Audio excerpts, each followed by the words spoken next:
All right, everybody. If everybody wants to get a seat, if you can find one,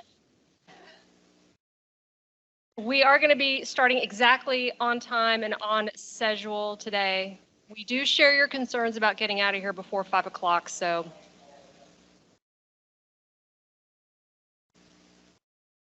Hey, Brian, this thing's scrolling. It'll make it more exciting. All right, good afternoon, everybody. Just a quick introduction. My name is Lynette Schroe. I'm with the Office of Land Quality. I'm in the Remediation Services branch. I'm one of the tech environmental specialists, sevens. And I'm going to be hosting today, as well as doing a little presentation, or actually a very long presentation on the Go Fast initiative. And I especially wanted to thank everybody for coming out today and joining us on this beautiful day, not only in person, but also online. We do have quite a few people that are joining us online, but I couldn't think of a better way to spend a beautiful day than indoors and learning. We're anxious to get out of here before 5, so I'm going to go ahead and kick things off by introducing Brian Wolf. Brian is our new Assistant Commissioner in the Office of Land Quality. He's going to be taking over from Peggy Dorsey as of the first part of April. Peggy is going to be retiring April 26th after 24 years with IDEM, and we all have so much appreciation and respect for everything that she accomplished, not only for the citizens of Indiana, but also for IDEM as well. So go ahead and get things started and maybe give Peggy a little virtual round of applause for her stellar career, and then we'll introduce Brian Wolf. Good afternoon. Like Lynette said, my name is Brian Wolf, and right now we're transitioning. So Peggy's last day is May 1st, and I've been fortunate enough to be able to shadow her for the last couple of months to try to figure everything out. And one of the things she definitely talked about and enforced was how important that relationship was with the consultants that we work with, and how important that connection is to our mission to be able to complete things. So in that tradition, that's what we're going to continue. We're going to do this presentations here to try to further that relationship. In addition to me coming on board, we've also had a couple of other management changes. Corey Webb has moved to a different state agency, and to fill his position, we have hired Andrew Pappas, who's here. I'm going to stand up, Andrew. So, and we went ahead and took this opportunity to try to restructure the way the Office of Land Quality reports. So in the past, remediations all went through the AC. Now that will go through Andrew, as well as the Science Services branch will report to Andrew. I'm not sure how to make this stop scrolling. So, and then for me, I will have the permitting group. I have the compliance and enforcement group, as well as the operations and finance group. And then Colleen will have the petroleum division, and she will also oversee the emergency response group. So I don't want to belabor the point here. We got a lot of great information. I am as interested in seeing these presentations as you all, because I'm still learning a lot about what we do here in land quality. So. But if you have any questions, feel free to contact me. My email and phone number is up there, as well as Andrew's and Colleen's. And we're happy to foster that communication between the agency and the regulated community. Thank you.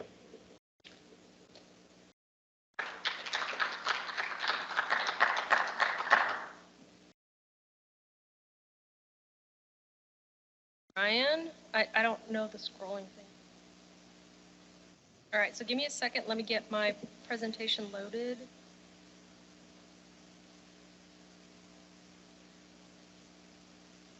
Real quick, how many people were here at MSECA?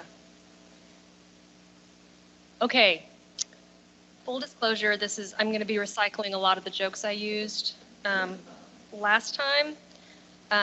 There will also be more slides, so settle in. There's 56. Let me see.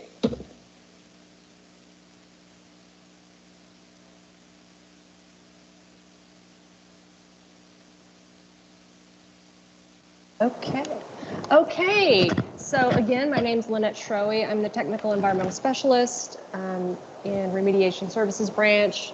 And today I'm going to be joined by Michael Habeck, who's going to be talking about our staff training initiative, as well as Robin Raftis. Robin's the Tech 7 in Petroleum Services Branch, and she's going to be talking about our new meeting templates. And all together, we're going to be talking about the Go Fast initiative. All right, so a little bit about me. This will be my 30th year with IDEM. I have held positions in leaking underground storage tanks, state cleanup, institutional controls, group brownfields, and now I'm one of the E7s in RSB, and I work on special projects, with GoFast being the most special. This is the agenda for today. I'm going to give you a little bit of background on how we got to Go Fast. I'm going to talk about what is Go Fast, why, how, and what are we going to do next. Okay, so for a little bit of understanding, this is the Remediation Services Branch. This is a real simplified view because there is a ton more bureaucracy going on behind the scenes. But for the most part, what you need to know for today is that we have 3 remediation programs: state cleanup, voluntary remediation, and federal programs. And as demonstrated by this back and forth yellow arrows, this is our cooperation with site services, which is made up of geology, chemistry, and risk services. So we work in partnership with Site Services Branch to create those comment letters that you enjoy. Okay, a little more trivia. By the way, how did you do on the trivia on the way in? Cool, cool. I got most of them. Actually, I wrote that, so I got all of them. But before that, I got most of them. Okay, so how many active sites do we currently have in state cleanup and VRP? You can like shout anything out at this point. What? 800. 779. We have 779 active sites just in those 2 programs. And at Science Services Branch I mentioned, how many reports do you think they reviewed in a month? Anybody? 1,000. Close. So they reviewed almost 500 documents in a month. So I'm trying to give you an idea that we ask a lot of our project managers, we ask a lot of our Science Services Branch, and by default, we ask a lot of you as well. And I want to be clear on who this presentation applies to. So the Go Fast initiative that I'm going to be talking more about is going to apply to state cleanup and VRP only. So even though there are other remedial programs within our office and within the branch, we're really focusing on those 2 because those 2 are our most case heavy. And then the dash line, that represents the meeting templates that Robin's going to talk about. So the meeting templates apply only to those programs. So keep that in mind as we kind of move forward through the presentation. All right, so what is Go Fast? The one thing I want to be real clear on is that Go Fast is not a thing. It's not something, but it is a series of things. And we put together this buzzword heavy definition to kind of lay that foundation and make sure that we're all working off the same page. Because what we're really trying to accomplish is that. We want to put a framework around the projects. We want to be transparent. We want to be clear on expectations, not only on what we're expecting from you, but what you should be expecting from us as well. We want to encourage collaboration, both internally and externally. And all of this, the whole point of this is to try to expedite the timeline on our projects.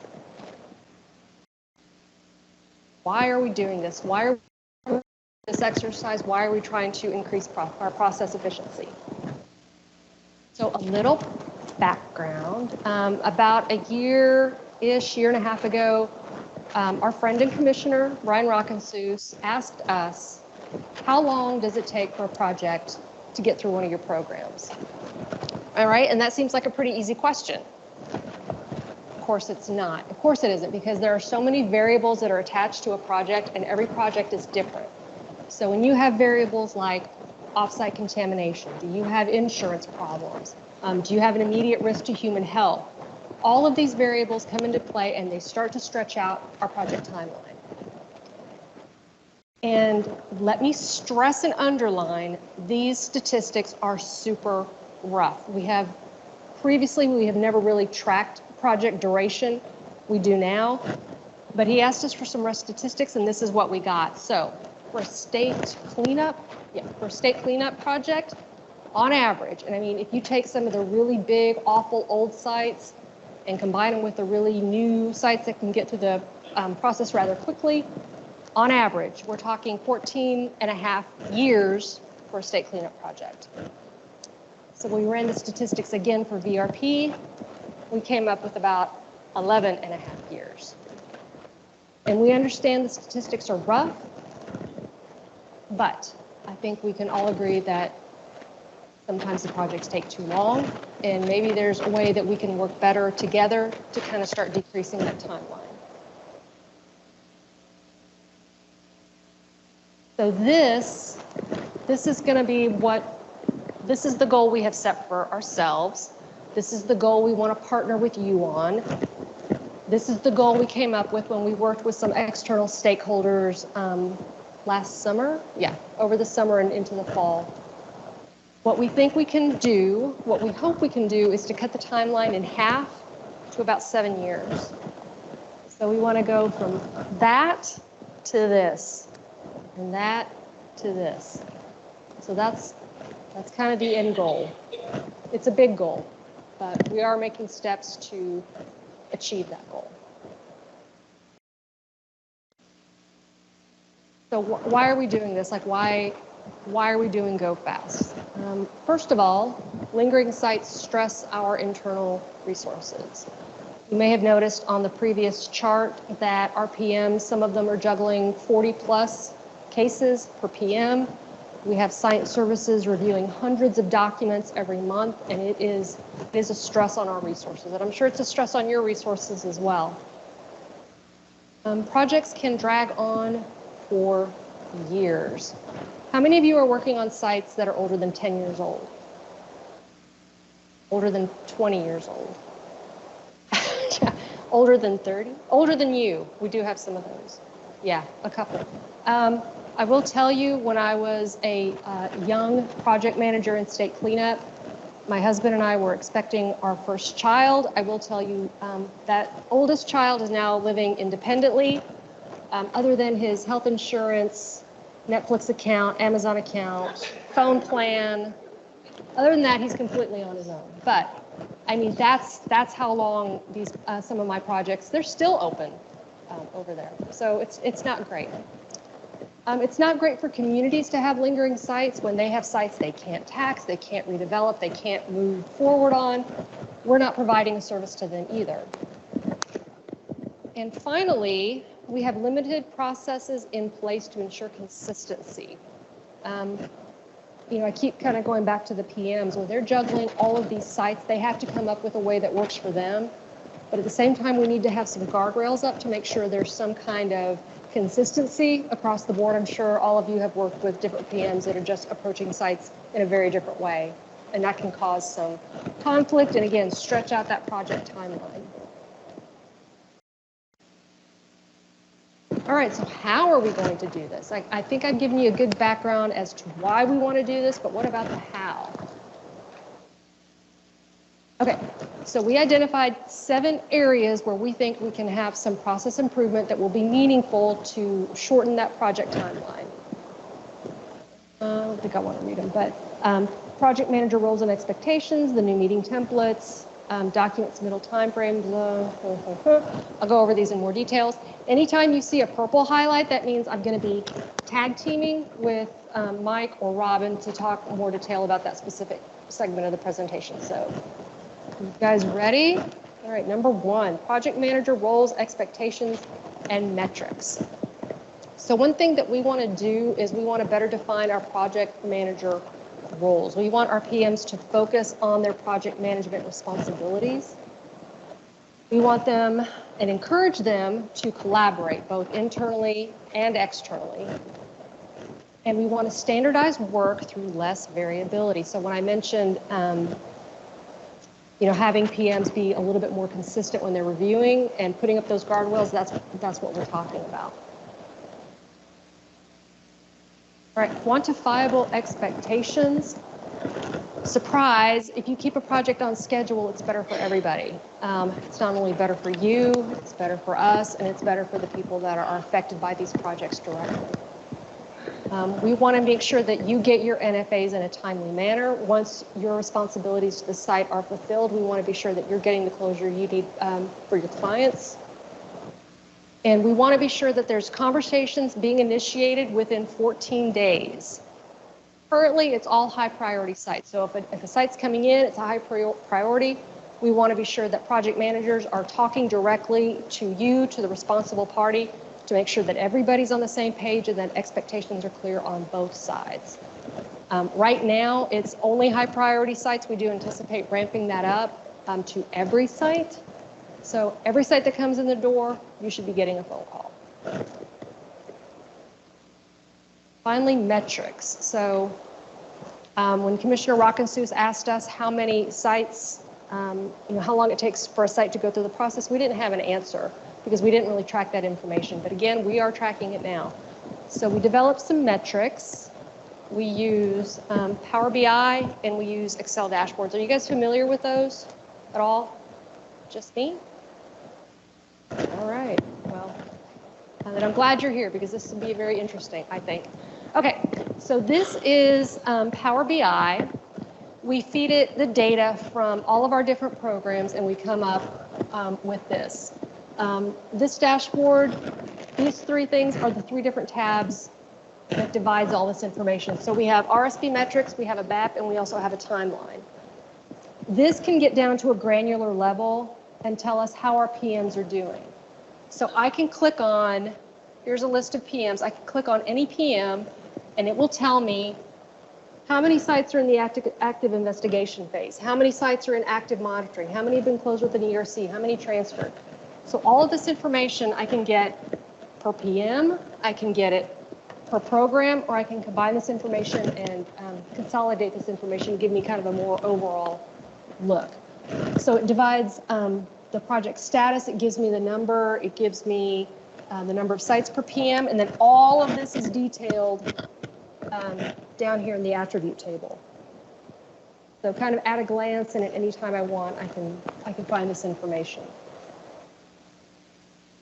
So the next tab in the dashboard is the map. I can click on any one of these counties and it will give me a breakdown of everything going on within that county.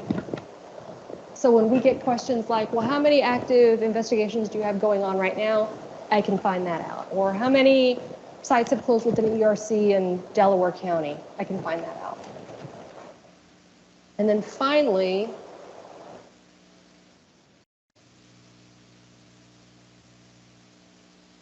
hold please.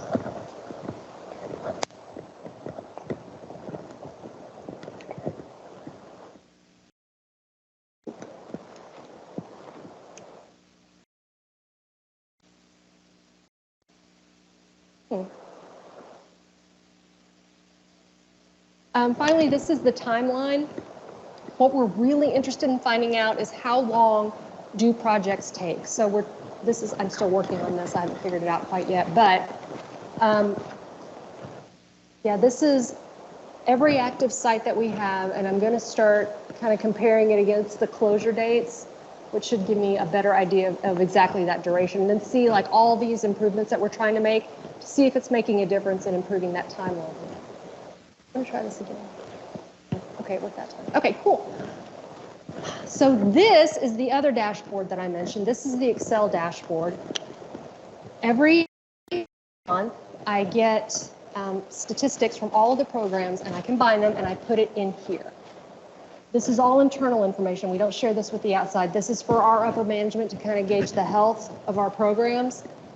But what each of these tells me is the number of milestones that each of the programs have accomplished, if they're coming in on time or getting completed late. This gives me a breakdown of assignments of the PMs in each program. This very dramatic line charts takes that information and puts it in a more visual format, and then I've got some tiles with some immediate information about each one of the programs. You know, how many sites came in, how many sites were closed, what else is in there? Oh, how many sites did we investigate for federal programs? And then I do a year-over-year comparison so I can see how the program is doing kind of as the year progresses. Oh, okay. So now, tag team, Robin is going to talk to you about the new meeting templates, and this is point number 2 of 7 as far as our process improvements. Robin, please.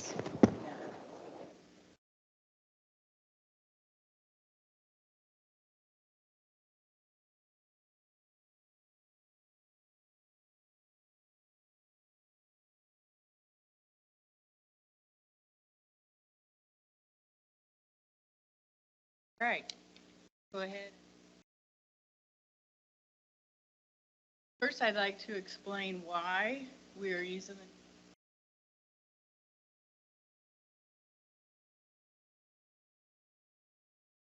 that repetition is important. As Lynette explained, OLQ has worked to delays in our processes and determine right. Found that we don't always clearly. There you go. It's like, yeah. So we don't always clearly communicate. We have a lot of rules, regulations, and policies that, especially during major milestones, like during site characterization, we find. Second, the OLQ remediation. That's the QAQC that we were routinely.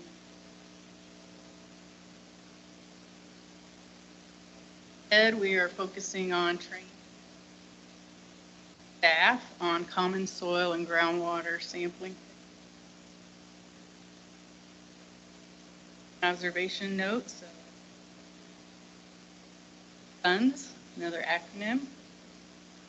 Goal of the new meeting templates and SUNS is to track site decisions, provide consistency, job aids also provide staff and external partners. We also foresee the job aids as a way to gain a better work responsible parties, and job aids will primarily be used section, state cleanup, all remediation programs, job aids. OLQ has 5 new meeting templates.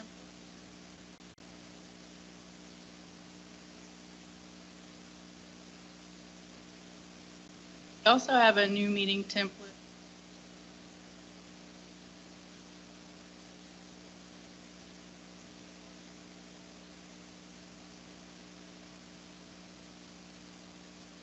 Sampling observation template is for use on site when sampling will be.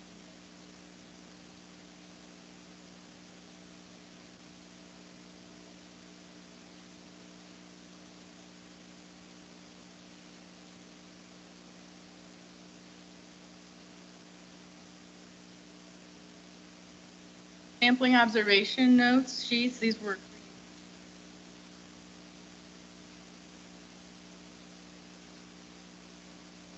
oh, thank you. Gosh, I'm only like 5 minutes in. No, just kidding. Yes, I need to. Oh, yeah. Where was I? Sampling observation notes were created as job aids for observing soil, groundwater, and vapor intrusion. And we will revise and update our templates and SUNS as needed so that they continue to meet all of our needs. I'll begin by talking about the general structure of the meeting templates. So this is a slide of the general site visit template, just to give you an idea of how things are laid out in the body of the templates. Everything will start out with a does it up there, but it doesn't. There we go. General site visit starts off when it in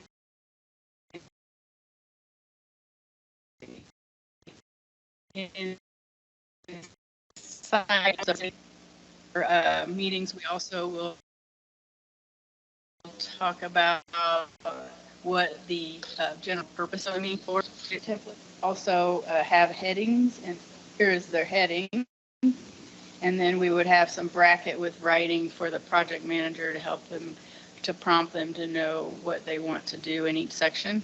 We've also got check boxes right here. Each one of these check boxes is to acknowledge that the topic was discussed, and so that we have a record that later on back and we know that we discussed everything that was important at that meeting. And another new feature of our templates is that on the back side of the site visit meetings is a site tour. And so you'll need to be aware that the project manager and other staff may need to tour your facility and move around and check out different areas. Finally, at the conclusion of the meeting, any important follow-up issues will be documented in action items, next steps, and significant section. And then the project manager will also sign the meeting template, upload that document into the VF. General things that are the same for each one of our templates. Now I like to introduce the high priority initial meeting template. This is, Lynette mentioned that we are trying to get contact with all high priority sites within 14. And this gives us a chance to meet with the responsible party, their consultant, any other. And it provides an opportunity for the stakeholders' interaction to discuss roles and expectations for the investigation and remediation of the site, and outline project milestones and discuss items oversight. Ideally, we'd like to have the OLQ chemist, geologist, risk assessor, and engineer, if needed, at this meeting so that you have everyone at the table that we can answer questions. And we're hoping that this should reduce the uncertainty some responsible parties describe to us when a new release. The PM will discuss item expectations. So this will just lay out the expectations for the project life cycle, and also including what are our processes for requesting extensions and what are the consequences of non-compliance. PM will also talk about item sampling oversight. We ask that you give us about 2 weeks notice for when you're going to be on site. And the reason we do this is it gives the PM, GO, risk assessor, whoever's going to be coming to the site, gives them plenty of time to set a schedule. Then the other thing is that if we can't answer the question in the meeting, we will go back and have an answer for you. Wrong information. We hope that you find this template beneficial at high priority sites. Like Lynette said, we do plan on creating a similar template for all of our new releases.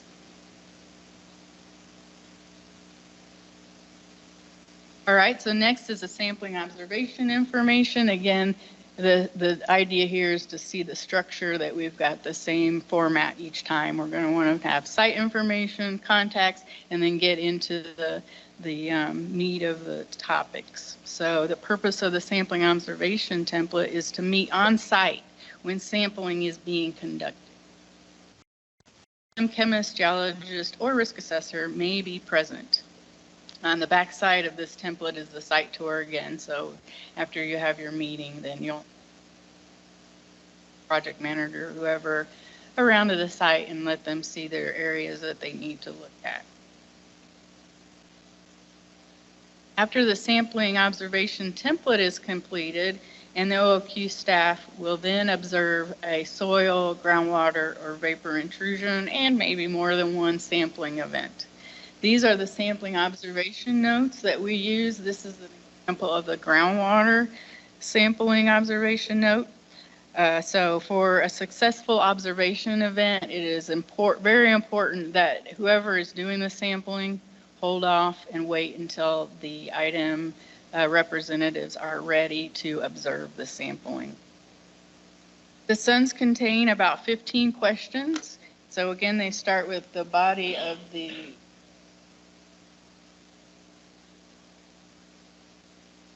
start out with some site information, and then you'll see there are yes/no questions. So one thing I would like to point out that we will be asking about is or in the beginning, whether the sampling document is present. And so if you're familiar with our sampling plans, usually you'll want to submit a sampling analysis plan for approval before going into the field so that you're on the same page as IDEM.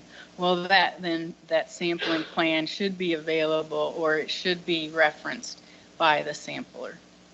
That's something a little different than we've done before. And we will also be asking to look at field notes. So one of our questions is, do sampling containers match the sampling document? So you can see that if they don't have the sampling document, do they have the actual vials? Let's say we need somewhere in their field notes. And we're also going to want to look at actual sampling being conducted. So for example, another question is, are VOCs filled with minimum disturbance and zero? They're kind of the yes/no questions that a person will ask your sampler as they're sampling. And finally, what's noted here at the top of the SUNs is that it says that anytime there's a no answer to any ones that should be yes, the project manager will come back into the office, discuss the situation with the site chemist. If it's warranted, a sampling implementation review, so a SIR, will be conducted by a chemist. That would be what audit, where we used to call more detailed list of questions and criteria than you would get from your project manager like me. We also have some areas for writing things down.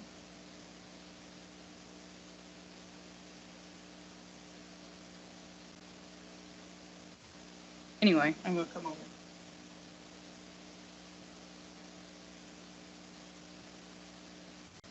There's lots of extra space, so expect to maybe take a little longer to do your sampling, but this way you get your sampler, you get your project manager involved and understands what. Oh, and yes, once we get back to the office, we take the sampling observation template and connect the SUNs to that, and that all goes into the. If on occasion a chemist is present, there won't be a sampling observation notes. That chemist will go ahead and complete a sampling implementation review at time. So if a chemist is available, they will usually go ahead and do the. So before concluding, I'll introduce the remedy enclosure strategy template. The purpose of this template is to review potential strategies to reach closure. Typically held when site characterization is complete, but you still haven't created a remedy yet. And so we'd like to meet with you before the submission of that RWP or CAP. And so we're hoping that this will allow, it will reduce some of the response to comments and the back and forth that we have. And we also will know what kind of remedies will likely not be approved by IDEM, so cut those out in the beginning. We hope that having this discussion before a remedy plan is submitted will avoid some of the back and forth, like I said, and also take some time away from what IDEM needs to review that RWP. So if the idea is to make things go faster, then we hope that if we have this talk and have an introduction to begin with, it'll make the review process go. And that is all of my piece of the talk. I'll hand it back to Annette. Robin, it's good stuff. And these forms are all now, right? So you should be, your PMs, you should start seeing these in your discussions with your project managers, especially during those key, just like Robin talked about, those key points along the timeline. Those were identified as kind of the more crucial areas and where we felt we could improve that communication. Okay, so again, there are 7 points identified in the Go Fast initiative. We're only on 3. So moving along, the document submittal time frame, again, this is where the greatest time and cost savings occurs, not only for you, but also for us and also for the responsible party. We feel like we have developed a pretty fairly realistic project timeline. And again, we want to set the expectations not only for you, but what you should be expecting from us as well. We want closures completed quicker. We want sound and safe closures for our projects. We want to expedite that timeline where it's appropriate. And we feel like having that timeline clear and upfront should make for timely investigations. So you're clear on what's expected and when and what, and then we're clear as far as what we need to give back to you. And again, all of this not only expedites the timeline, but it saves all of us a lot of time and money and resources. Okay, so I made this cool graphic. This is, everyone's familiar with notice of liability letters from state cleanup? All right, there's 3 of us, that's good. So what I did, I took the notice of liability timeline. Now across the top is you.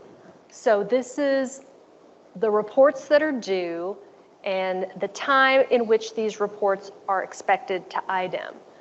Now what I added and what you'll notice is missing from the notice of liability letter and the statement of work is what you should be expecting from us.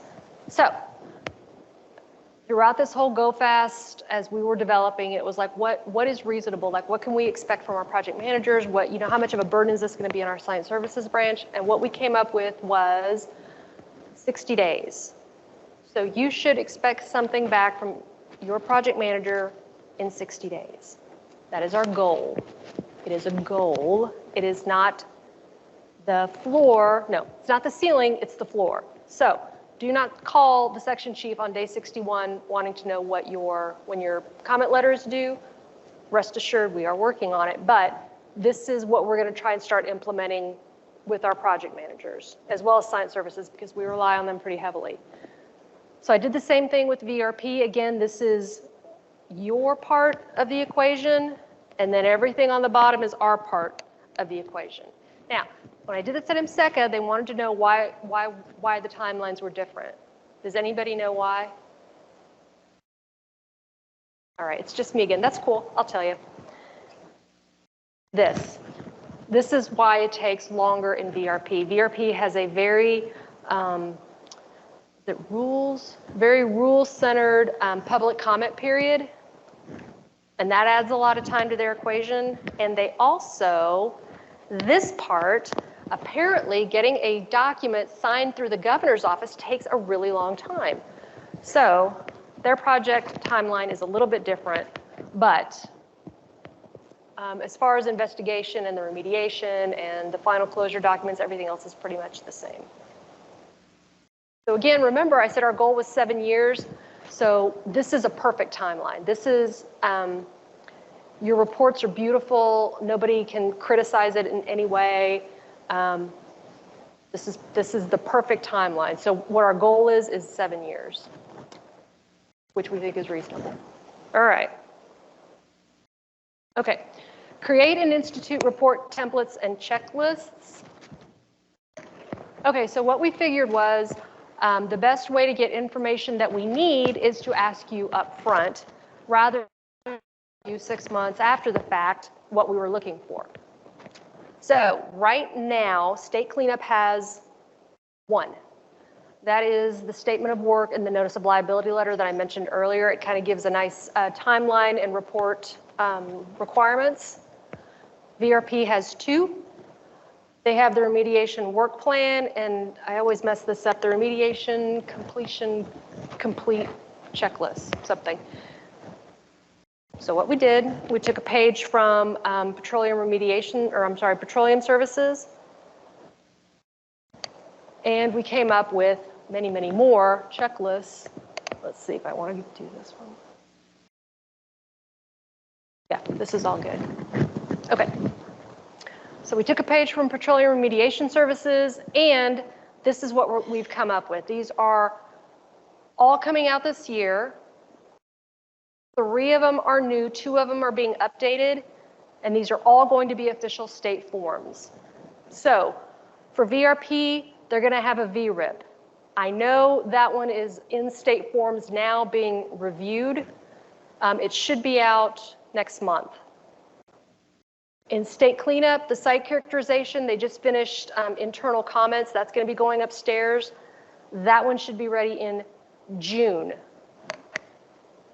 Now, both of these programs are going to be relying on the RWP completion report and the RWP checklist. Both of these forms exist, and they're being updated. And then finally, the remediation progress monitoring report. This one is available now. This is going to be kind of a rolling thing, so every month there should be a new form available on the State Forms webpage. And if you have your phones and you promise not to check Facebook, you can get kind of a sneak peek at what that RPM looks like. And it's the Remediation Monitoring Progress Report. It's going to look real similar to the Petroleum Quarterly Monitoring Report. This should be used for monitored natural attenuation. If you have a vapor mitigation system in a home, it should not be used for site characterization. But it's going to look real familiar to that quarterly monitoring report that Petroleum has put together. There's going to be a few additions, a few subtractions, but generally it's going to look the same. We tried to kind of mimic what's out there already, just to kind of keep that familiarity with the forms. All right, so we're on point 5 of 7 of the Go Fast initiative. Decrease ancillary tasks. Okay, so we wanted the PMs to focus their PM time on doing PM stuff. So we are taking out all of their billing requirements and sending that back upstairs to accounting. And that is in process. And yes, yes. That is in process, and that should be complete hopefully soon. The database, point number 2 on that, the database. So surprisingly, across our different remediation programs, we have programs on different databases. We're going to be transitioning to more office-wide database, and that process has started, but it's going to be close to a year before it's fully implemented. And then finally, we want to rely on the technology that we do have available to us to help streamline the administrative tasks like internal workflows and the document e-submission portal. So how many of you are on the e-submission portal currently? Still 3? Oh, 4, okay. How many of you would like to be on the e-submission portal? Okay, so if you take your phone, you can scan this. Every document that you submit should be coming through this portal. This gets loaded into to the specific program, and then they route it internally to everybody affected by that particular document. So if you're not already on the document portal, you should be. Here's your chance. Cool, cool. Okay. Okay, so we've hit the next purple highlight. Mike Habeck, my friend and colleague, oh, there he is going to be talking about staff training.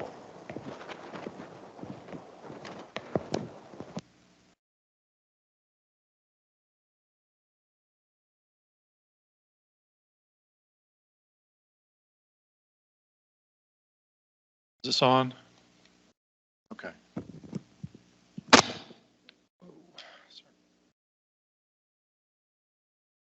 All right. Staff training has been a perennial request at IDEM, at least in my personal experience, since 1994. probably since the formation of the territorial government around 18. Struggled to provide training years. We've done so as time and resources allowed. I think it's fair to say that we've never really had a comprehensive training program at OLQ. And one reason for that is the sheer number of training topics that are needed. We did a little survey of folks in one of our 5 branches up with this list of topics. 161 topics on this list. As somebody who's tasked in part with training, I find that a little bit intimidating. But we have been chipping away at it. And one of our more recent efforts appeared in conjunction with the issuance of the Risk-Based Closure Guide, or R2. And when R2 came out, we simultaneously made another resource available to staff. That resource is called the Riskopedia. So the Riskopedia is a hypertext version of R2 and all of our other risk-based closure guidance documents. So it resides on an internal server and it functions like a website. So users can jump around using thousands of links to follow to different parts of the documents as their interests dictate. And here is a screenshot of the risk that corresponds to the introduction section of the R2. All right, so most of the Riskopedia consists of our guidance documents, but there is some additional material related to training. So we have images on there of things like sample cores or hand augers or different conceptual things like cones of depression that might be useful for newer staff as they're coming in. And we have any of the responses to comments that we received on the R2 when it went out for public comment to help explain to staff why we made the decisions we did and do things the way we do. And off to the right on this page are a couple of, I don't know what that color is, garnet, maybe, red. And if you click on these,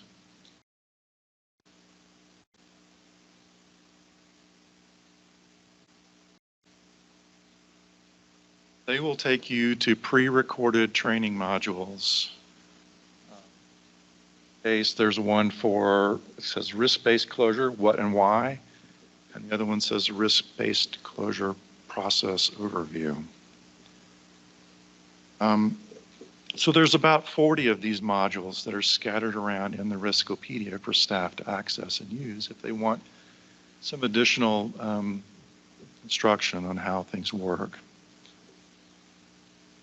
Each of them runs about 3 to 10 minutes long, and altogether they comprise about 5 hours of material. So you could think of this as maybe a start toward a more comprehensive training program. And at the same time, we do have programs developing training materials of their own as their needs arise and time allows. So our next step with these Riskopedia training modules, in any case, is to do some additional processing on them and make them amenable to another piece of software that the agency uses called Success Factors. Success Factors can be used and is used now to push training modules to staff on a predetermined schedule. So if a new person comes in, we would be able to send them training modules for their review on a determined by management. So each of us at IDEM has a Success Factors account. Oh yeah, here's a list of some of the modules that are available. So this is an image of my training tab in Success Factors. If new training is required of me, it shows up, and then I proceed from there. And management can monitor my compliance with those training requirements. So when I complete the training, that fact is recorded by the system. The reports are generated for management. So we're going to start putting these 40 or so Riskopedia modules into Success Factors so they can be pushed out, especially to new staff. And we'll be developing other training materials from that list of 160 something topics going forward. Okay, so none of this stuff is secret as far as I know. You know, the training material is, there's no reason why we can't share that as far as I know, legally or conceptually. There may be technical reasons why we might have difficulty doing that. But we're proceeding as if all of this can be, should be, and will be available to folks outside of the agency at some point in the future. And that's all I have.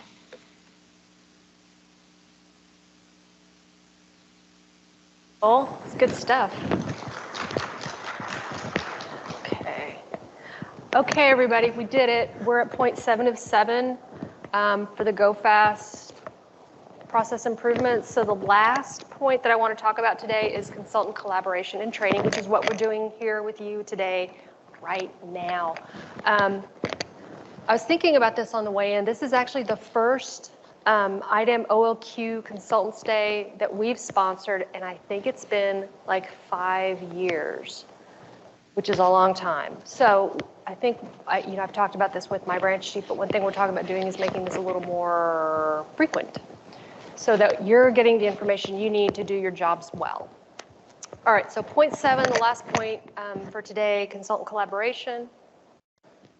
We want to be sure that our PMs are having conversations with you throughout the duration of the project. We want to be sure that concerns don't become issues, don't become problems. So if we can catch that early and make sure that we're working through those before they have time to get worse, that's what we're wanting to do. And that's part of the reason why those meeting templates are so important for that continuous collaboration throughout the duration of the project. And as Robin mentioned, we are going to upload the meeting templates into VFC to kind of memorialize those good decisions. I know that was one thing that came up during our external stakeholder meetings was that a PM will make a decision, 2 years later you have a new PM, and then that decision kind of gets tossed out the window. So we don't want to continue that. We want to be sure that decisions are memorialized.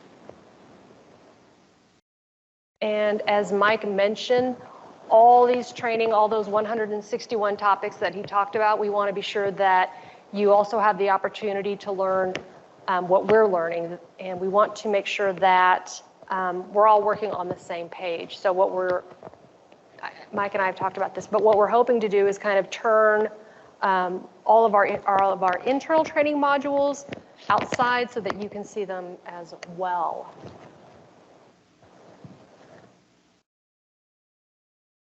Okay, so what are we going to do next? I've talked about the why we're doing this, the how we're doing this, but what is kind of the next phase? Again, our goal is to have our project managers be responsive within 60 days. The meeting templates that Robin talked about, those are going to be implemented as of like last month, so you should be seeing those already during your conversations with your assigned PMs. The new checklists are going to be rolling out every month. The remediation progress monitoring report is available now.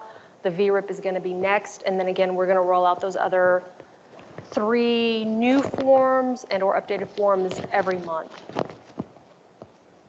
I'm thinking, although I haven't received much response to this, but I'm thinking I would make myself available like on a Teams meeting and just kind of go over the form and what to expect from it. We'll see. We'll see how that goes. And then finally, as we implement all 7 of those components that I've gone over today, we want to evaluate using our metrics and see what kind of results are we getting. Are we being as effective as we can? Are we working in partnership with you to make that happen? And that's it.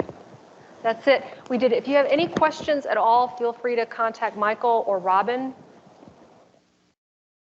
And here's a little survey. We're going to go ahead and take a break for 20 minutes. We're running ahead of schedule, which was kind of the goal here. So if you'd like, please help yourself, and then we'll meet back here at exactly 2:15. All right, thanks everybody.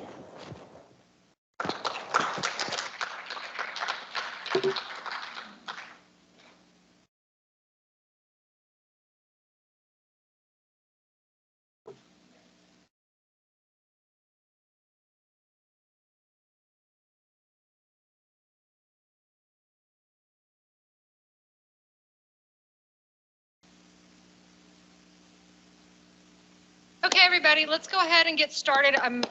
I really want to get everybody out of here before 5, and by everybody, I mean me.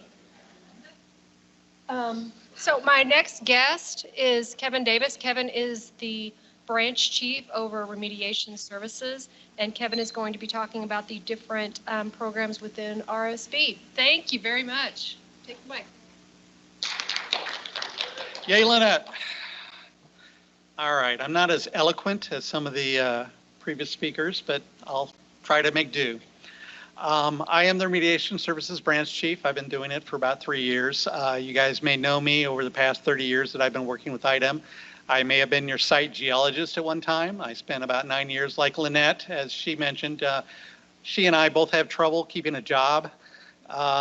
Spent about 9 years in geology, spent a couple of years in brownfields as a project manager, and spent an additional 10 years in brownfields doing section chief work for the Indiana Brownfields program during the time they merged with the Indiana Finance Authority. And then after that, I came back downstairs from 12 to 11, was the technical specialist, E7, for the Remediation Services Branch for about 5-7 years. And then I was fortunate enough to be selected as the branch chief. Since then, I keep in contact with the prior branch chief, Bruce Ertl, who you may all know or partially know. One of the reasons I'm kind of giving an overview of the branch is we've had a lot of changes over the years. We see a lot of new faces, both online as well as here. We have some old timers such as myself, where we've interacted through the years. But this is a chance for newer staff, both internal and external, to get to know the Remediation Services Branch and kind of what we do and how we're structured. Along those lines, here are the Remediation Service programs that are operating underneath us. We've got the Remediation Services Branch with federal programs, state cleanup, voluntary remediation. We also have the Institutional Controls Group. It is not a section right now. We have staff working in that, working very hard to make sure we're getting these restrictions on properties so that they are safe for reuse, that they're getting them in place, and we're doing some monitoring on top of that. And I also interface with the Indiana Brownfields program. It is an IFA program, and that's why you see a dashed line there. Other remediation is done within the permits branch in hazardous waste. That would be RCRA corrective action, also perform some remediation activities, and as well as the petroleum branch. And here I've got it as the underground storage tanks branch. It's now the petroleum one. I need to do a little adjustment on the future slides. They have leak and underground storage tanks, excess liability fund, where they work on petroleum projects. We also work on petroleum projects within remediation branch. However, it's usually commingled with another contaminant. In looking at it, the overall structure, you can see some of the photos that we've got here. And then this is just the branch structure itself. And some of the activities, these are site photos that we have collected. They're not images from the web. These are images from us. In looking at it, here are the primary personnel you'll be working with other than your project managers. I don't have enough room on maybe 6 slides to project managers within all of our groupings. But we've got a couple of AAs that assist us, both on the federal program side as well as VRP and state cleanup, and also helps out periodically with our institutional controls group. Underneath that, we have our section chiefs, which I've got represented in blue here for the different sections. So if you're needing a name, there they are. And then we have our technical specialists, our E7s, which are Lynette, Mike, and Crystal. I've included our additional institutional controls people because you'll be as you get toward the end of a project, you'll be working directly with them as well as the project manager to make sure you get what is needed so that we can give an appropriate closure on these sites. General types of projects we work on, it runs the gamut. You'll run with anything from a service station with some additional chlorinateds on it, so it's not strictly petroleum, all the way up to Superfund sites are handled within our program. You'll have industrial manufacturing sites that are turning into residential housing. You'll have them turning into new industrial. You'll have them turning into commercial businesses or mixed use, where you'll have commercial businesses on a ground floor and you'll have residential up above. So we do run the gamut. Now, most of the manufactured gas plants, those were, we've spoken with, I guess it was Vectren, Duke early on, as well as NIPSCO. And a lot of those manufactured gas plant sites actually entered our voluntary remediation program years ago. And those are gradually being taken care of as the responsible parties address them. Federal, state, local government facilities, those are handled typically, not all, but typically under our federal programs, our Defense Department group, which is DERP, Defense Environmental Restoration Program. We have lead smelters here in town, American Lead. Up north, we have Federated Metals. We've got, you know, leads everywhere. Indiana, unfortunately, is a big lead state for not a good reason. Petroleum commingled sites we work on. The good news about petroleum is that typically they're shorter plumes. We don't have large ones where we have to get a lot of restrictive covenants off-site and things like that. Petroleum will degrade. Now, you'll dig it years later and it'll become up goo looking, but in terms of a risk, it doesn't seem to have the risks from the analysis that we do on them.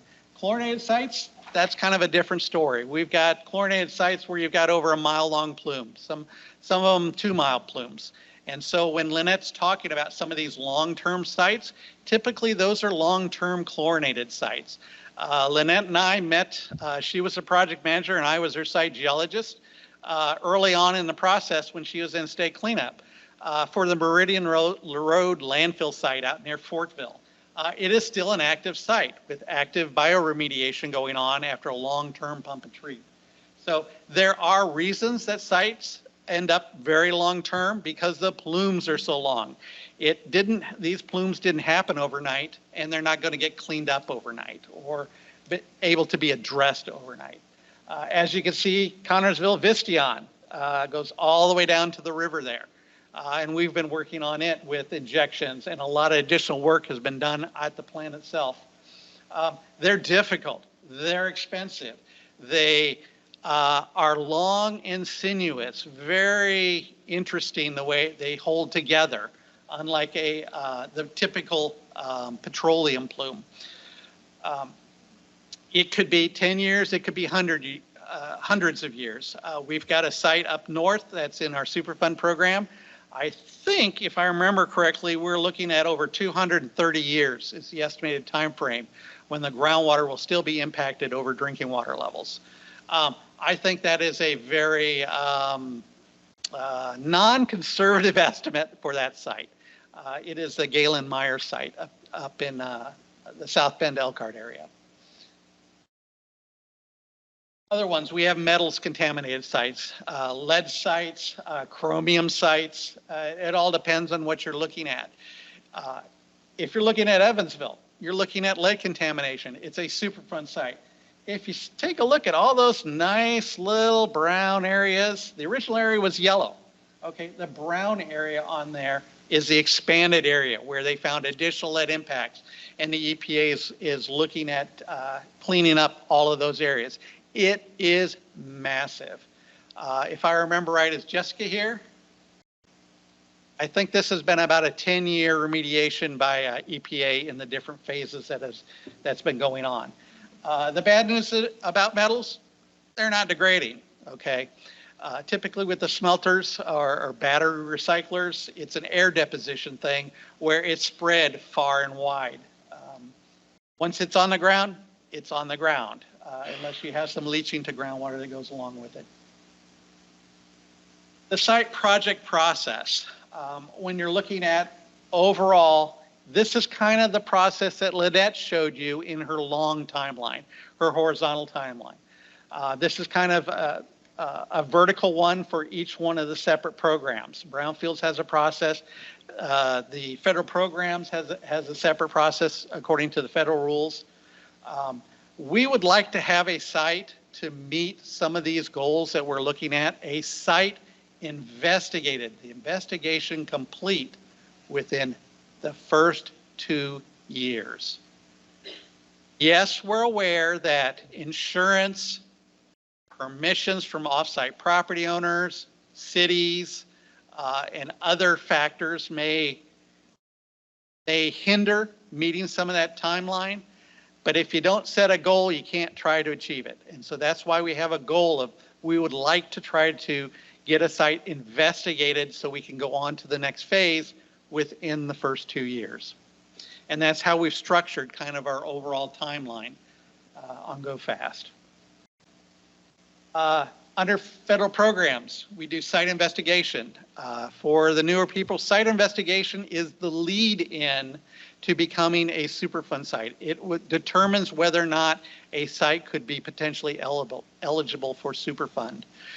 It does it through a process called the HRS scoring model, where they look at multiple factors and add them up and see if they get the right number where a site could be eligible for Superfund. And typically that's associated with number of people that could potentially be exposed, as well as the type of contaminants and things that go along with that. If you look, there's a nice little photo there. Those often will show up as drum sites. We've had a lot of drum sites in the state. Seymour Recycling was one of our very early Superfund sites, where somebody was taking in these drums to recycle these drums, and basically the chemicals were getting poured out for the most part. It is down in Seymour, of course, right near the airport.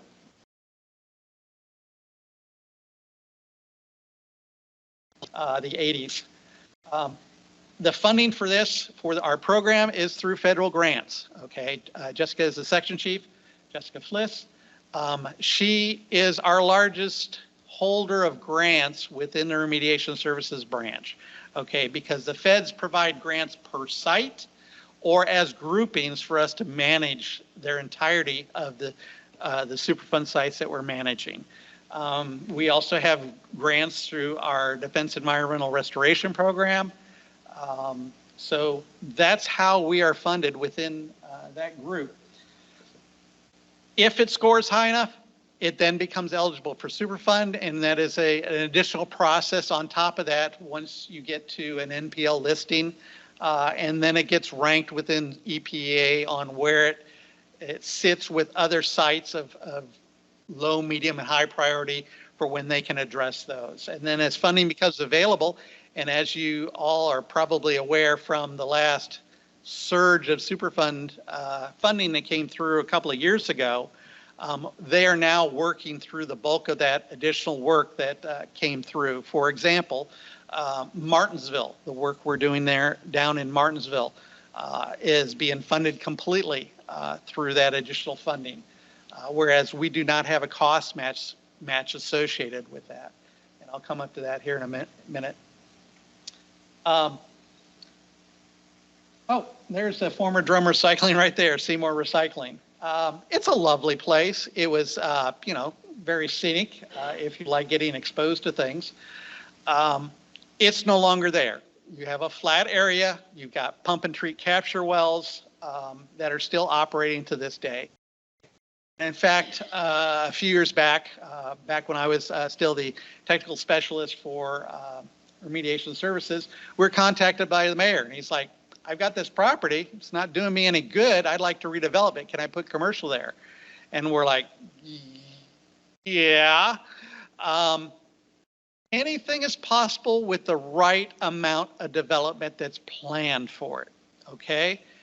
There are ERCs out there that say no residential development, which Crystal in the institutional controls program works on modifying or terminating ERCs as new technology becomes available, or as other cleanups are performed on the site, or other reuses are planned for them.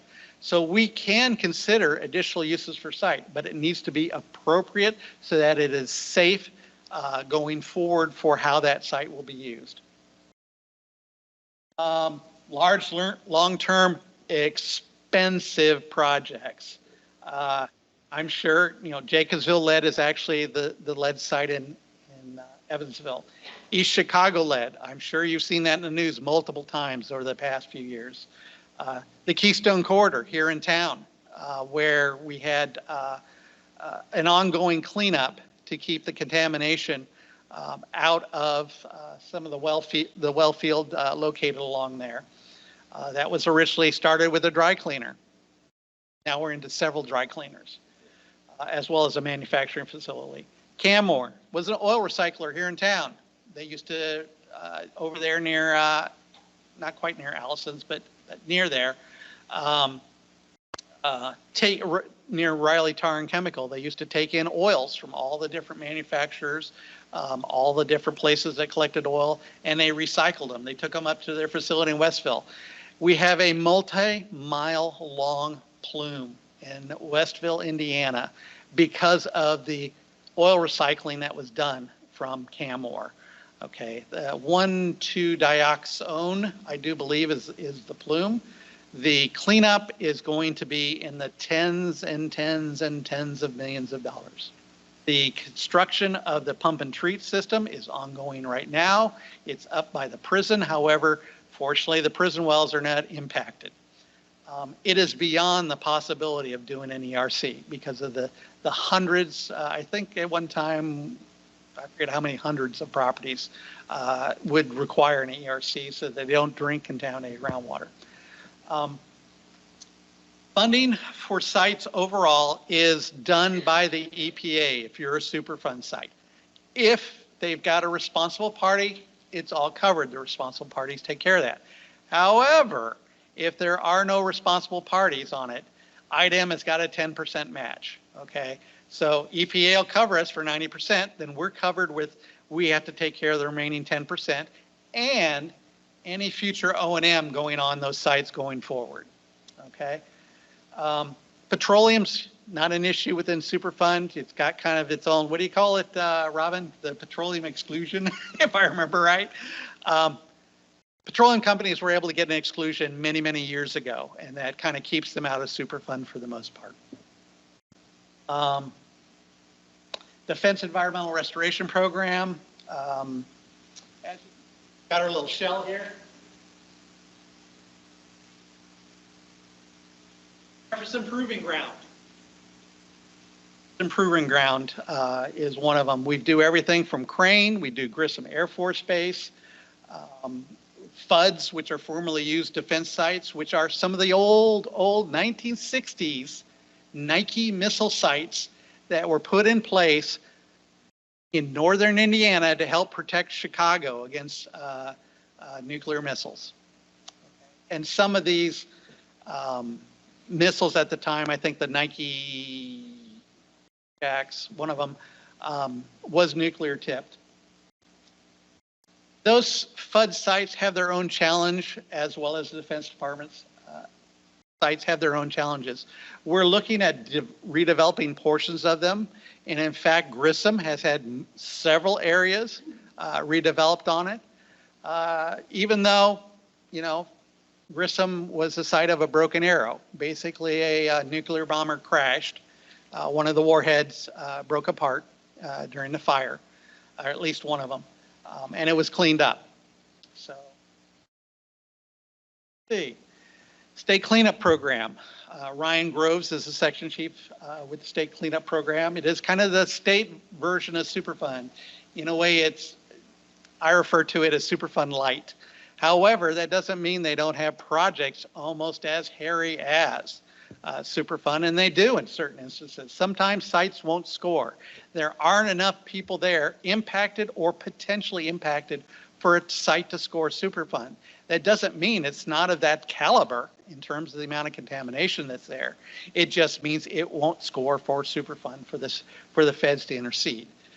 So state cleanup will handle those. We've got one site in VRP that is at least of Superfund caliber. Funding from state cleanup are primarily from responsible parties through cost recovery, as well as through our hazardous waste landfill disposal fees through the Hazardous Substance Response Trust Fund. Once again, it's the same type of sites that we're dealing with in Superfund. It's the same types of sites we're dealing with at VRP. Although every once in a while tires are thrown in on this one. Okay. You like the green? They started digging and all of a sudden they got this green there and everybody thought, antifreeze. Actually, no, it's actually green dye,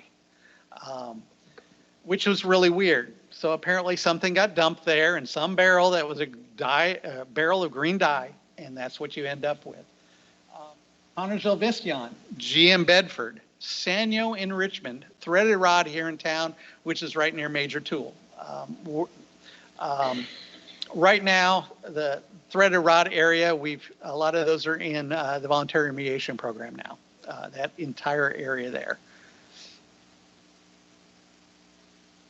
We try to identify the responsible party early on, and that's what our notice letter is about, where we're trying to get responsible parties who may have been in the chain of title, who may have caused the contamination, or who may be liable through their ownership of the site or their operations on the site.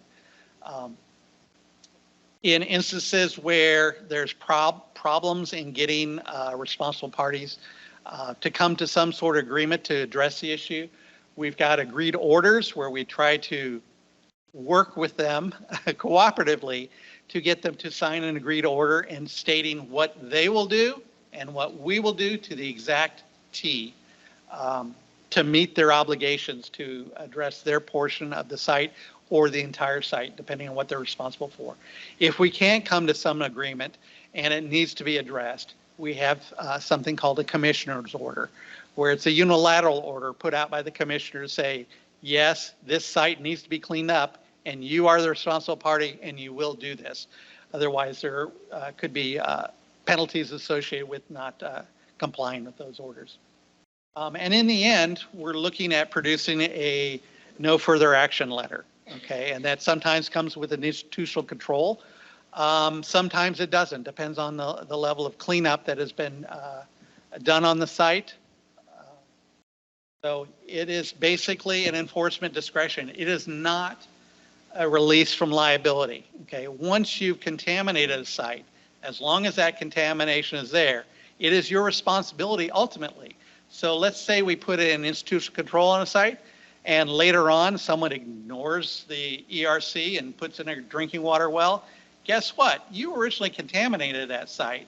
So that contamination needs to be readdressed. Now, does the person that came in afterwards and put that well in and now is drinking from it, do they have a responsibility in this? Oh, yeah. But that does not absolve you of anything, okay? Because the contamination happened under your operations there. Voluntary remediation program started in 1993. It was, and Bill, correct me if I'm wrong, it was basically almost, or Mike, our first risk program. I remember looking at the VRP risk tables many, many years ago when I was in geology, and it's like, what's this? And trying to apply risk when we were used to background and MCLs in water or non-detect. There are probably a few here present today and online that lived those years. I was one of them. Basically, VRP is an application. You enter into VRP. You ask to be a part of VRP. It provides some protections, legal protections, once you're in the program. You sign a VRA, voluntary remediation agreement, with the program to say, here's the extent of the project, here's what we're going to do. And that sets out the standards that the state as well as the applicant, and it can be a property owner or it could be a prospective property owner. The prospective property owner just has to have permission to access the property. In the end, you will get a covenant not to sue, which is a release from state liability for the contamination that is on that land. And it is usable by future property owners. So unlike a no further action letter, a covenant not to sue is considered the state's gold standard for closure. Now, there are some restrictions to getting in VRP.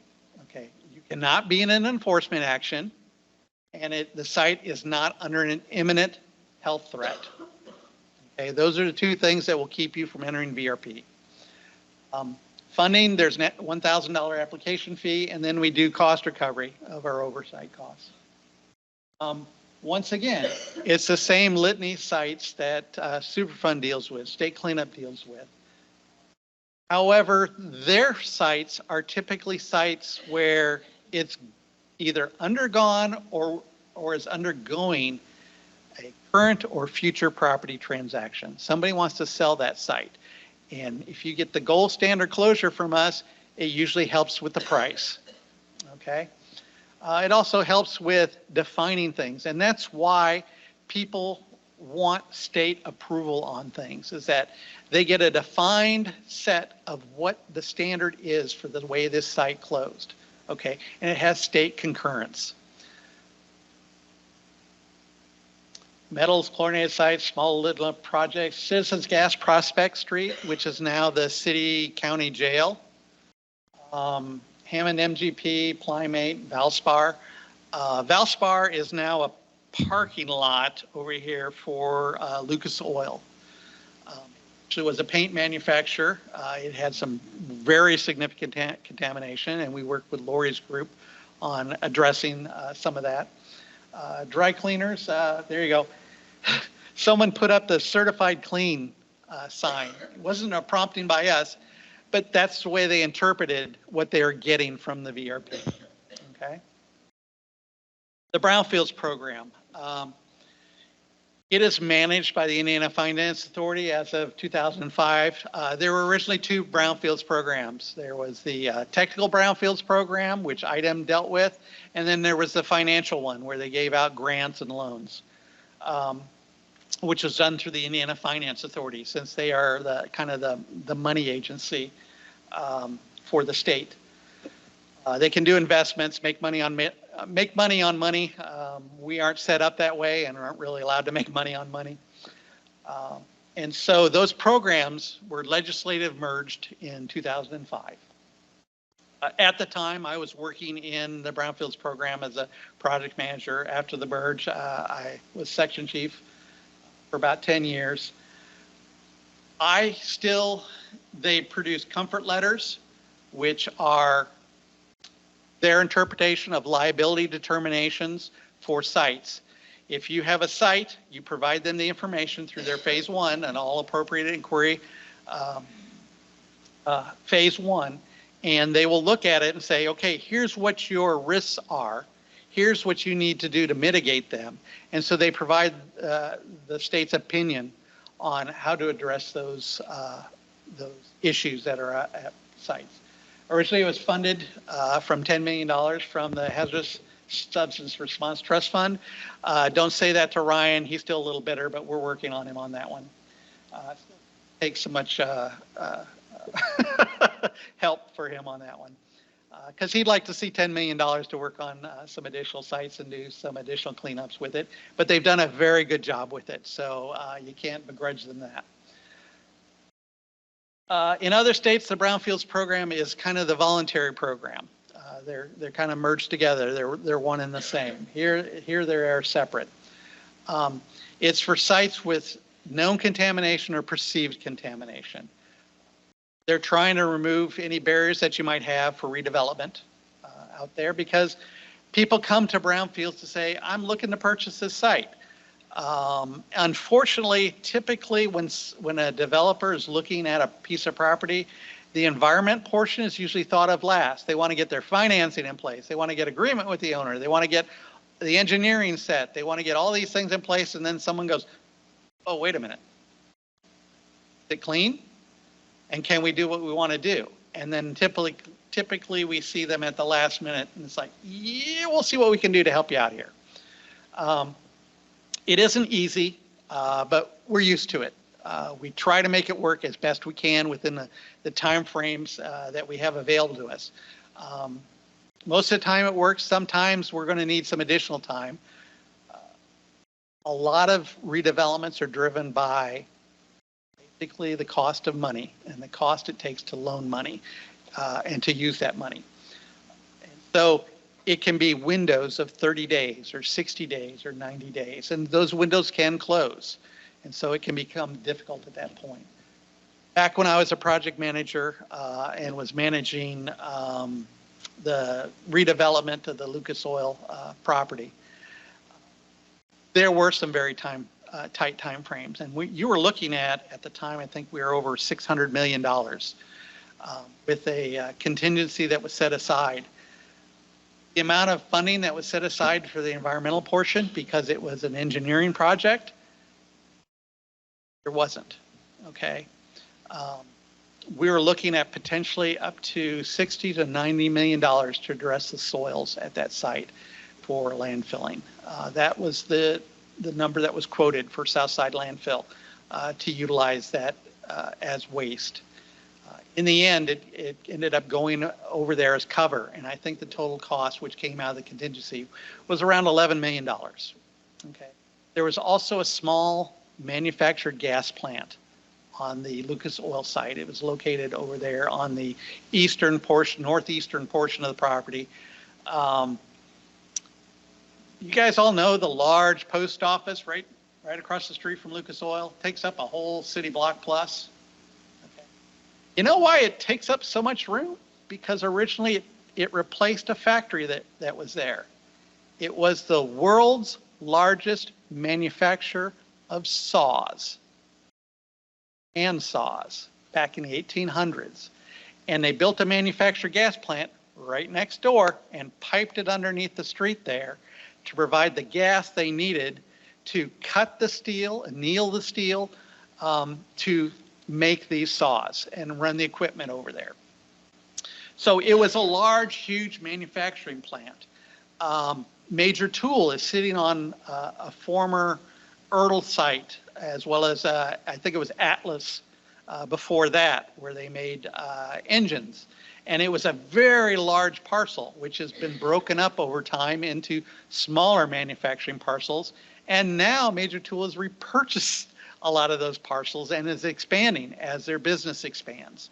So businesses come, they go. Sometimes they come back and they get bigger, and sometimes they get smaller. And each one of those is a redevelopment and a reuse of that property depending on how they're using the property. It changes hands to residential and can come back to commercial industrial and vice versa.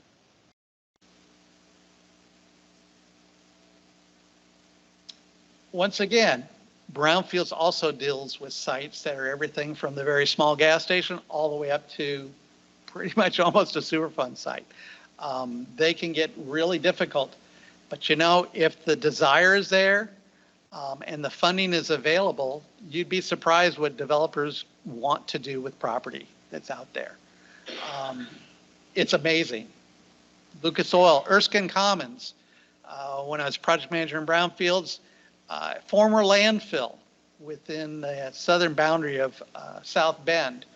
It is now a Walmart, a car dealer, I think it's a Lowe's or Home Depot, one of the two, as well as a bunch of separate outlots Chick-fil-A and some other things on a landfill site.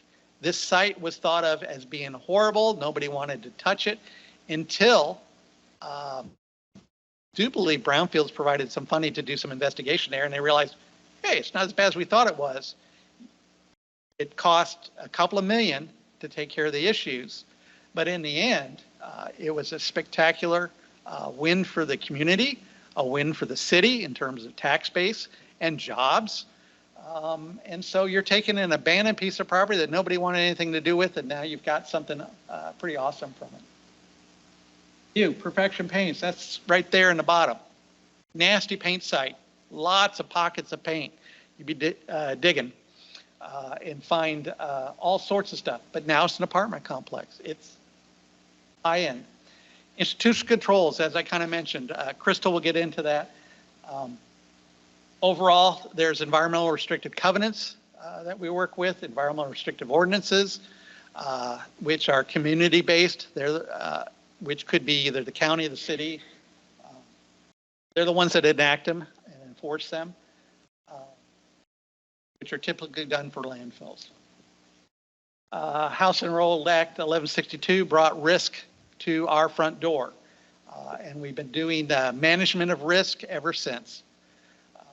We do and shall, as it states there, consider and give effect to ERCs and EROs and evaluate risk proposals for risk mitigation. Okay. ERCs, basically it says what's left on a property and what you can do not to encounter that contamination going forward. They are legally binding if IDEM is a party to them, and we are giving a closure. Yes, we are a party to them. And therefore they can be modified, terminated with our concurrence. Ones that are not, where we are not a party to, they can be modified and terminated with the current property owner's concurrence, but not IDEM's. But they aren't part of our closure or part of our closure consideration. Now, should those projects come into us later on, we will modify an ERC to require IDEM concurrence should it be modified or terminated in the future. Environmental restrictive ordinances, basically it is a groundwater use only ordinance. It doesn't take care of vapors. It doesn't take care of soils. It is a groundwater use ordinance only.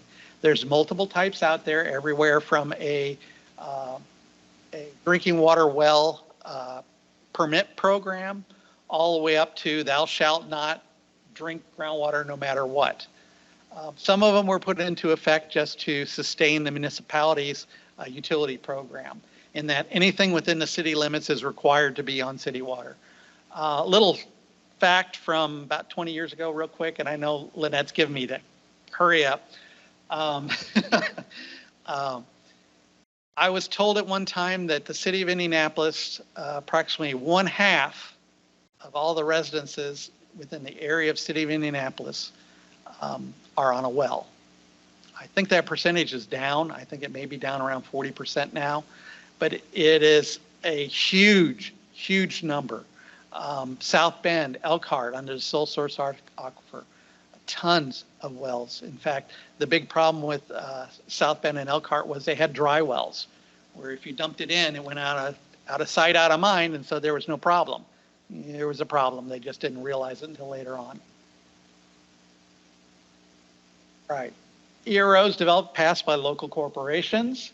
It is up to them to enforce their ERO, okay, to make sure it is safe for the sites that we are considering an ERO on, okay? They are not, absolutely not enforceable by IDEM, okay? That is it for me. So I think we have Crystal next.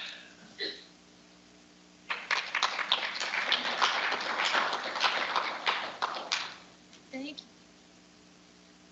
Up is Crystal Halter. Crystal is the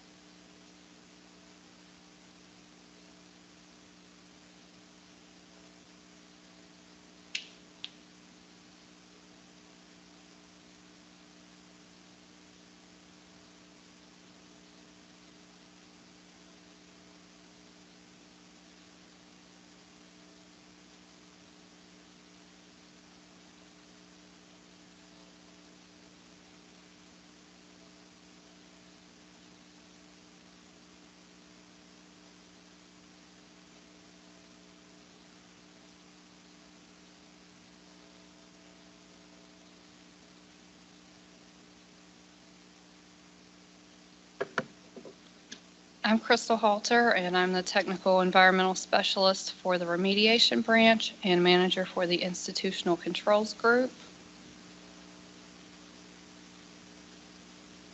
I'm going to take a few minutes today to go over some reminders that will hopefully help streamline the process when ERCs are part of a site remedy. Then we'll look at the Institutional Controls website to make sure everyone knows what kind of information and resources are available there. And lastly, I'll give you an update on our self-auditing and ERC compliance program. Kevin kind of touched on these definitions, but I'll just go over them real quickly in case anyone's not familiar with them.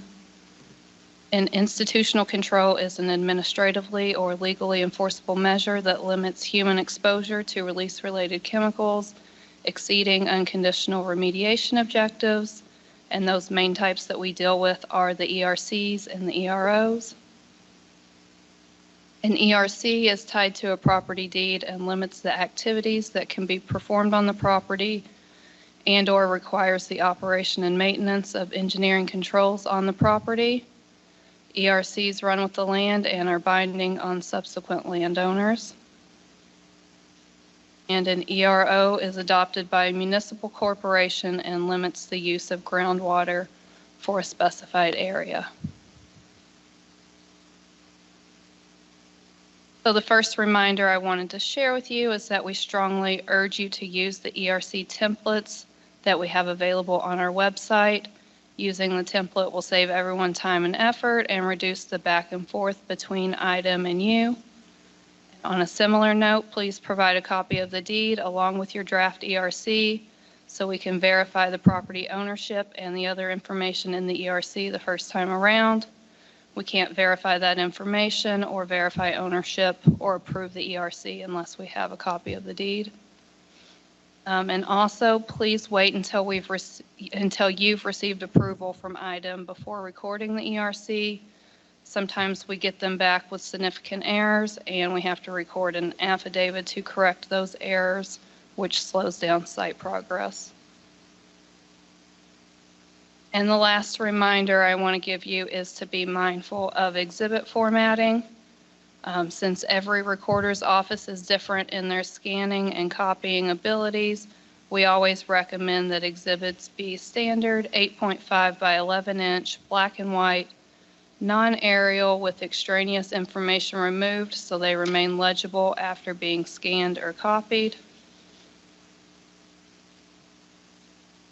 So now I've put together a quick slideshow of some of the exhibits we've received in the past to show how important proper formatting is. For example, this was an oversized map, and once we got the recorded ERC back, we just have this tiny little corner. It's basically just the legend.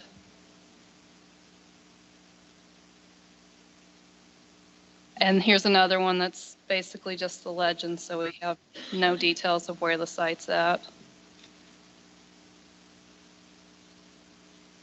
This one was a highlighted legal description, so then once it was copied, it's barely legible. Aerial map that also is very blurry without the color once it was copied.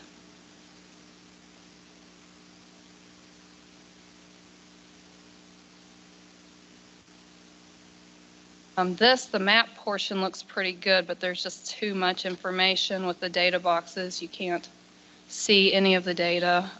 So we recommend if you need to include that type of data to include a separate table that's separate from the map. Here's an example of a good exhibit that follows our recommendations and is still legible after being recorded. So please follow our recommendations or check with your recorder's office before recording anything that's questionable.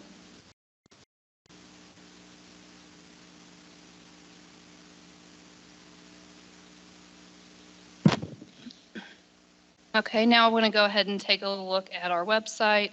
If you don't have this URL handy, you can navigate there from the IDEM homepage, or you can enter IDEM Institutional Controls into your preferred search engine. What our website looks like. The first thing on our website is the IC registry, which is a spreadsheet of all of the properties or sites that have some type of institutional control or property restriction. And we're currently working on improvements to make the registry more user-friendly and increase the accuracy of the data. Next, we have the ERC templates for remediation sites and solid waste landfill sites. Snippet of what the ERC template looks like. It contains all the statutory requirements of an ERC and has drop-down boxes or highlighted areas where input is needed, so they're really easy to fill out. Also, a really long list of approved restrictions to choose from, and sometimes we know that site-specific language is needed because of unique circumstances, and we're happy to work with you to come up with acceptable language for those situations. Next on the website is a training tutorial which contains an introductory level overview of institutional controls, and we're also hoping to update this in the near future. Long-term stewardship is still in a developmental phase, and we're navigating it on a case-by-case basis, but there's a lot of draft documents that can help guide you through the process, and those are listed here and available upon request. A little bit later, Victoria is going to give a presentation on what's in my neighborhood, which is an interactive map with layers for the remediation sites and restricted properties. And if you're working with a client who wants to modify or terminate an ERC, there's a request form that needs to be submitted to IDEM, and there's a template here that can also be completed and submitted with a request.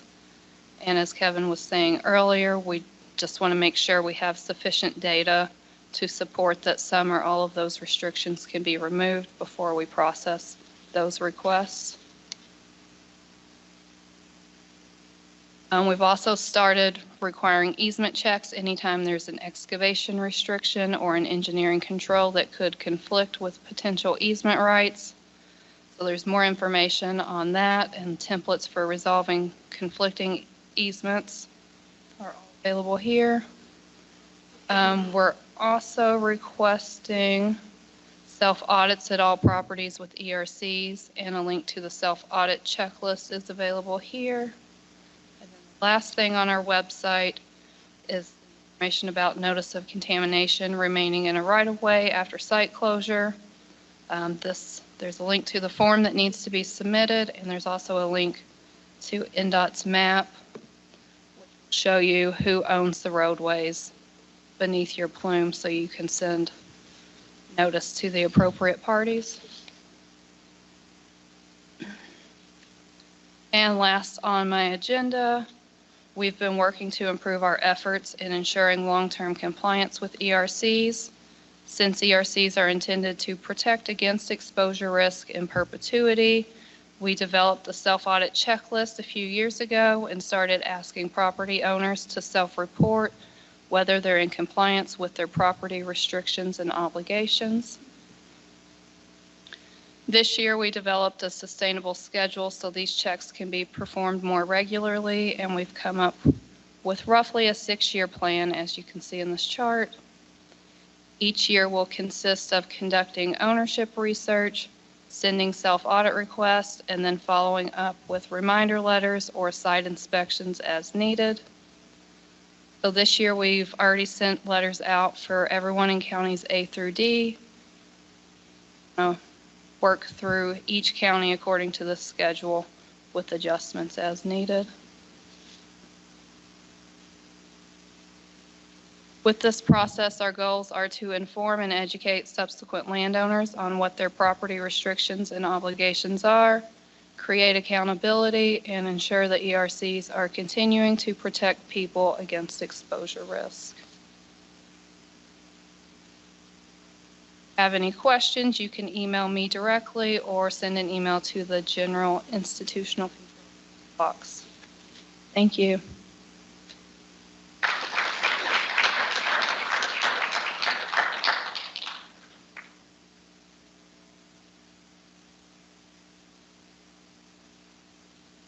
All right, next up is Susan McKinley.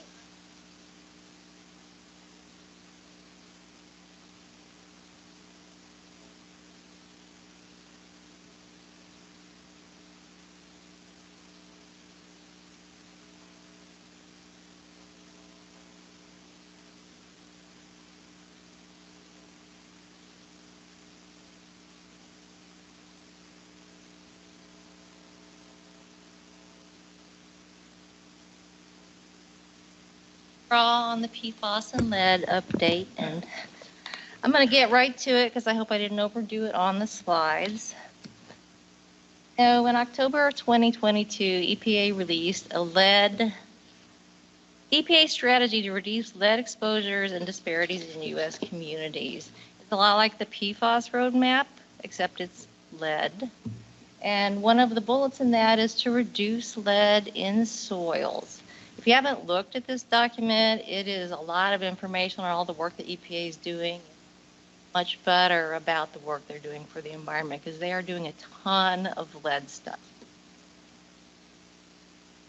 But as a result, in January, EPA released an updated residential soil lead guidance for CERCLA and RCRA corrective action sites. Previously, the lead level was 400. With the announcement, EPA indicated that we were moving to 200 milligrams per kilogram with 100 milligram per kilogram to be used. Additional sources of lead are identified. We found out about this when you found out about it, and it was released with absolutely no other guidance to let you know what an additional source is and some of the specifics. But since then, EPA has done a great job of updating their Superfund guidance page, and I've got a link to it here. If this is important on your sites, you're probably going to want to follow this page because it's where they're releasing all of the subsequent facts and things that are going to help us figure that out. You didn't know lead is different. It doesn't have a toxicity factor like the other 800 levels in our published level table.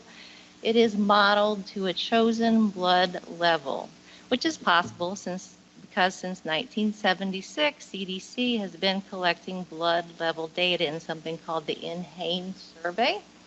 There's also a link to that if you want to find out more about it, but they've collected blood level across the nation and they have enough blood level to do statistics and all kinds of well-validated model with their blood level data. They defined a level of concern that was based on the 95th percentile of all the data that they've collected of 10 until 2012. And then in 2012, they moved down to 5 simply because we've been doing a good job of getting lead out of the environment. So that number has been coming down. So their level of concern became 5, and they've since moved to half. EPA uses 2 models to determine the blood levels that you could expect from your site concentrations. The first one is the IEUBK, and that is for children from 0 to 84 months. It's used to determine protective residential soil lead levels, and all residential soil levels are based on children, but they're not modeled. This one is actually modeled to predict the soil, the blood concentration that a child would have. There's a comprehensive update in 2020 with new data to revalidate the model. So if you've used this model in the past and are going to try this at home, you're going to want to re-download it because the old model has been updated and you won't get the same answers. Predictions, I guess, we're not providing. The other model is the adult lead model, which, as it says in the name, models adults. So that'll be our commercial lead screening levels. It was updated in 2017 with more CDC data. All of the biokinetic factors and stuff that are in there were updated. And both models assess total exposure, which is not unusual for lead. That's the way it's always been done, but it is a little different from the other things in the published level table. What does that mean for levels? With the announcement in 2024, January, EPA moved from 10 micrograms per liter to 5 micrograms per deciliter. So if you put 5 micrograms in the IEUBK, it spits out 200 as your screening level. If you put 3.5 in, it spits out 100 as your screening level. And EPA provided a really nice justification of the health effects at each of these levels in that document, which is important because CDC, remember, looks at the 95th percentile of the average, and we regulate the health effects. So if you're wondering why they chose those numbers, they do have a really nice justification. As far as what that means for IDEM, basically EPA's lead level becomes our lead level. We calculate our published levels like it says in Appendix A of R2. And if you read the fine print, it basically says when EPA has a number, that becomes our number. If EPA changes their number, that's going to become our number. If you wonder why it's not in our table, it's because EPA updates the RSLs in November and May. So the November update did not contain the new lead level. We update our table in March based on that November table, so it does not contain the number yet. But EPA says on their website that they're going to update their table in May with the new lead numbers, and then we'll probably issue an announcement. And I don't know, depending on what it looks like and how they incorporate that 100, if we're going to issue a whole new table or an announcement, but you can expect that hopefully in early May. And if you haven't followed the item screening and closure level table page, that's where all of the historic tables are located. You can actually click on that and subscribe to it. You should probably do so because that's where the announcement is going to be. So if you've subscribed to it in the past and didn't get this latest update, you might do it again. I didn't get it and had to go resubscribe. And then hopefully in May, I believe, we're switching from Gov Delivery, which somehow generates those emails, to some other thing. So you'll probably have to subscribe again. So you might want to actually bookmark it. And if you're not getting updates, then maybe I'm sure there'll be something on there super helpful on what to do. But if there's not, you might want to bookmark it. What about that 100? We're basically waiting on some information for the criteria. EPA did publish a GIS tool that looks like it's going to be pretty helpful, but it's not working yet. They have a great checklist. It's on that Superfund guidance page that points to all of the lines of evidence that we're going to need to document to figure out which level is going to apply to your site. The big three are non-attainment areas. Indiana does have one. It's near Muncie. Lead service line, that's the line between the main line and the house. And there's some on the environmental justice maps. And then also there's some links in the checklist of where you can start finding that information out. But be careful because if the lines have been replaced, the checklists and the map layers may not be updated. And EPA is actively replacing the service lines. And if you look at the front page of the Star yesterday, Citizens Energy is actively replacing a lot of them in Indianapolis. So you're going to want to make sure that it still applies to wherever you're at. And then the third one is the presence of lead-based paint, which is a layer on a lot of the maps, and it is based on the ages of the houses, not on any actual sampling. So you're going to want to look around your area if you're going to fall into that and figure out if it still applies to your site. But my main takeaway is if you have lead between 100 and 200, you're going to want to work really closely with the project manager as we work through this to see what number is going to apply to your site.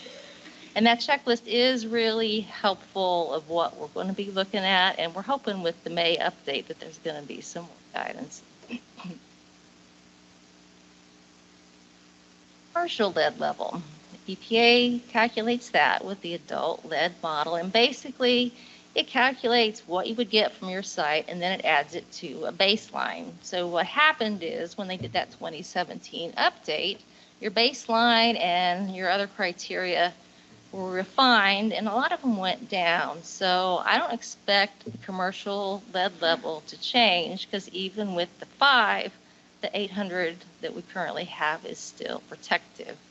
And it seems like it maybe should because the receptor is the fetus of a female worker. So you think, well, if the child number went down, then that would go down. But adults and children are different. If you have an adult and a child on the same site, the adult is not going to uptake as much. They're not growing like a weed. They're not pulling it into their body. And the biggest issue is they probably eat a lot less dirt.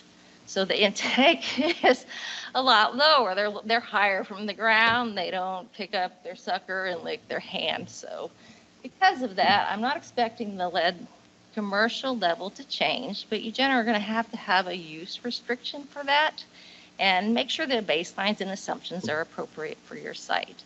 And the main thing with the commercial lead level is that this is an industrial worker on a site. So they would have, I don't want to say incidental, but like they might be picnicking outside. They walk into work across the dirt. They might be taking the trash out. This is not a construction worker or somebody that's excavating. This is the industrial worker that is on your site. Recreational one is kind of a pain because the two models, one's for children, one's for adults, and the recreational users are primarily aimed at in-betweeners like teenagers. Neither one of the models does a really good job of modeling that. So what we did was we ran both the IEUBK and the adult with some assumptions, and it looks to us like the 800 is still protective. I'm not expecting that to change. But make sure that the assumptions are appropriate per site. The trails are paved. This is not a motorbike track. It's a community park. This is not a playground at a school. And the playing field only has 30 days of exposure. Sites that you're going to conclusion, our specific lead recommendations are evolving. Be sure and subscribe to that page because that's where the updates are going to be. And it's always, especially if you're in that in-between range, you're going to really want to talk to your project managers and work with them pretty closely as we get through this.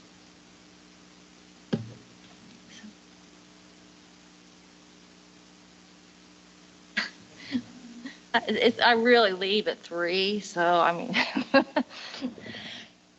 as you know, IDEM isn't doing a lot. The states that are doing a lot with PFAS right now, they have passed something in their statute that says, hey, we're going to look at PFAS. For example, Michigan, the governor said, we're going to consider PFAS hazardous, and here's your money. Minnesota, New Jersey, they've always had toxicologists. They come up with their own numbers. They have always had the ability to regulate things independent of how their programs were started. We don't have that. What we have is 2 cleanup programs, and if you didn't know, they were authorized by different legislations. CERCLA and RCRA are authorized by different legislations, and they refer to different things, and we are waiting on EPA, and I'll explain this. So I'm going to go over those, and then I'm going to talk briefly about the MCL, and then give some more comprehensive IDEM initiatives. First one I'm going to talk about is RCRA, because that is the oldest. In 1976, the RCRA legislation was passed. And the way it works, it's cradle to grave protection from contaminants, but it points to a couple of lists. And the 2 primary ones are the hazardous waste list and the hazardous constituent list. And if you want RCRA to if you're regulated by RCRA, you have to be on one of those lists. And they're picky about it. If you've worked with RCRA, you know they are nitpicky about their rules. If you're not on the list, it's not clear that they have authority. So in February of 2024, EPA listed 9 PFAS as hazardous constituents. And they also have a clarification, and I'm not a lawyer, so I don't understand it exactly, but a clarification of what a hazardous waste is so that in the future, it's going to be easier to tell if these emerging things are actually regulated by RCRA or not. But for now, states that don't have something else in their statute are following this. And on that list, RCRA is not doing a lot with PFAS. So you're going to want to work with your PM as this walks through the process. The IDEM lawyers are looking at it. Updates to our understanding will either be on the IDEM PFAS page or on your program page. And when EPA announced this, they said they expected it would be a year to enact, which was maybe a little bit optimistic. It might be a little longer than that. The other cleanup legislation is CERCLA, which was enacted after RCRA in 1980. And it was different. It wasn't cradle to grave. It's to respond to releases. So the CERCLA legislation points to a list that is made up of a bunch of other lists of things that they thought would be important to address through their Superfund and their legislation. So you can see the hazardous waste list is on there because CERCLA came after that. but their list is called hazardous substances. If CERCLA has authority to regulate something, it needs to be on this list. So in 2022, EPA proposed PFOA, PFOS as CERCLA hazardous substances. The first time they've ever added them directly to the list. And it's a one-way street. The other lists pull into it, but putting the PFAS on the hazardous substance list doesn't populate any of the other ones. So when they did that, that's only at CERCLA sites. And for IDEM, those CERCLA sites are state cleanup and the federal program, this should say federal program CERCLA sites, like not the DOD are different and site investigations, but those two programs are waiting on this legislation to have authority. So this one is currently in interagency review, which means it could final tomorrow, it could be final in 5 years. So waiting for this programs. Notice that on that list is not Safe Drinking Water Act or MCL.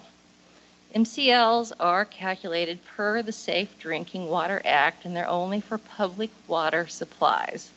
There's a really helpful link at the bottom if you want to know how this works. It's a good place to go if you want to see how, and it's a set process. And this is actually older, I think, than the other two.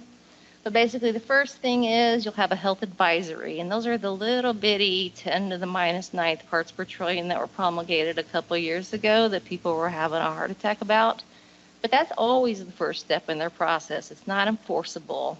And then the next step is to come up with an MCL goal, which they've done with this legislation, and an MCL will be the step after that. Now, the MCL goal for PFOA and PFOS is 0, which is not unusual if you look at how they promulgate their numbers. Anything that's a carcinogen, the goal is 0. They don't do risk like other programs, like with like a 10 to the minus 4th to the 10 to the minus 6 range. They do 0. If it's a non-carcinogen, then they'll calculate it much like the risk-based numbers are.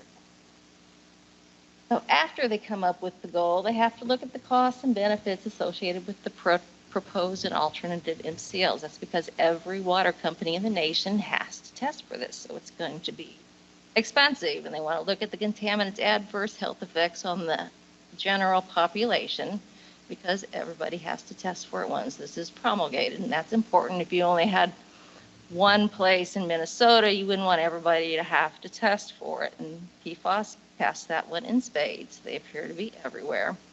So the next step is to set the MCL as close to the MCL goal as is feasible. And that's how we got to here. PFOA and PFOS both have an MCL now of 4 parts per trillion. That is the quantifiable limit of detection, essentially.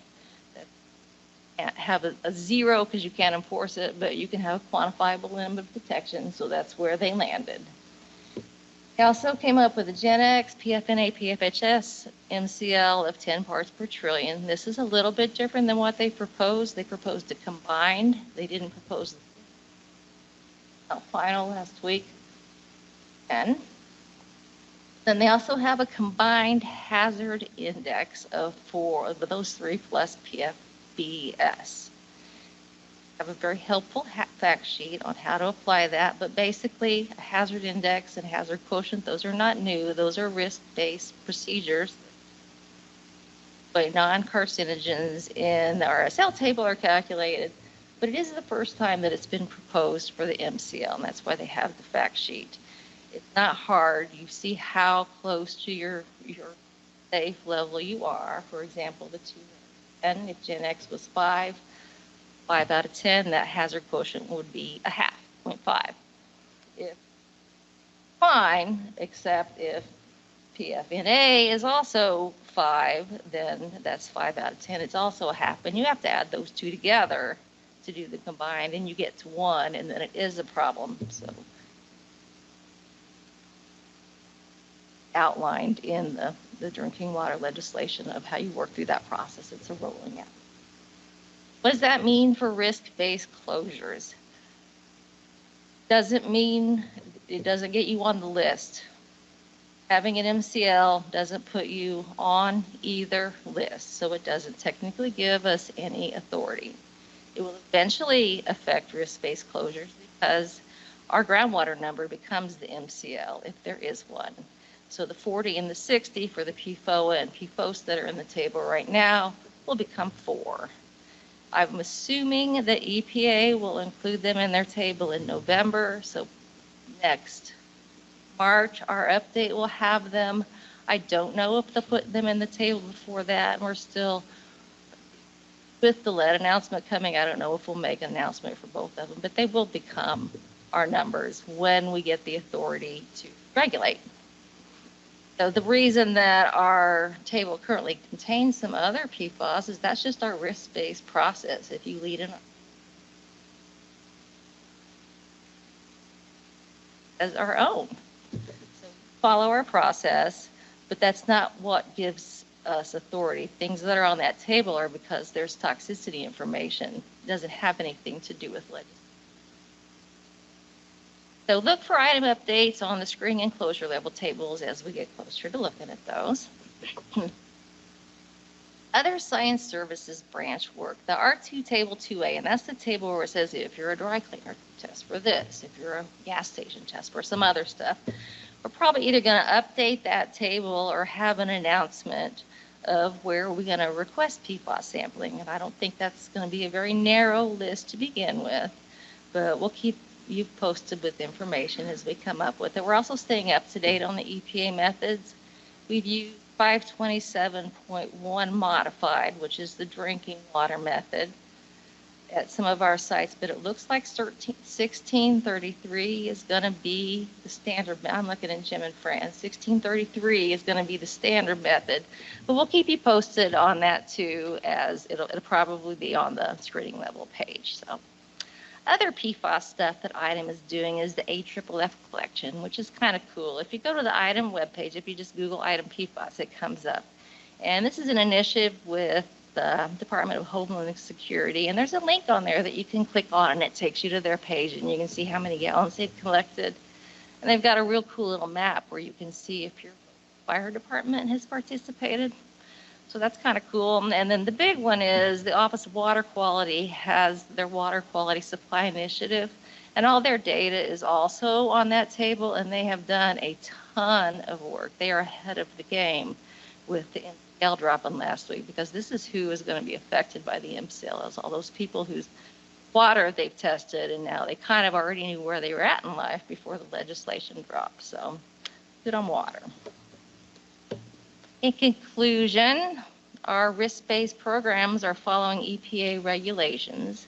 If you have any questions about why we're not doing anything, it is probably these regulations. You're going to want to work with your project manager as things progress, and updates will be on that item and screening level to closure levels page. And other updates from IDEM are on the IDEM PFAS webpage. It is being actively updated right now. I think it got a little outdated, but it's being actively updated right now. So keep checking it. So it seems like we're just not doing much, but behind the scenes, we are doing as much as we possibly can.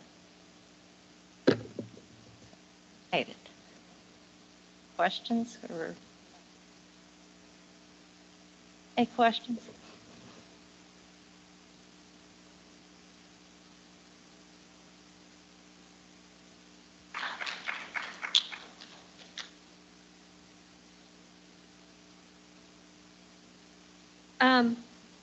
Okay, so we've got 2 more presenters. We are getting there. Next up is going to be Victoria Zizula. Victoria is going to do an interactive demo with our What's in Our Neighborhood GIS website. So I'm going to walk around if anybody needs one of these. I am also freezing.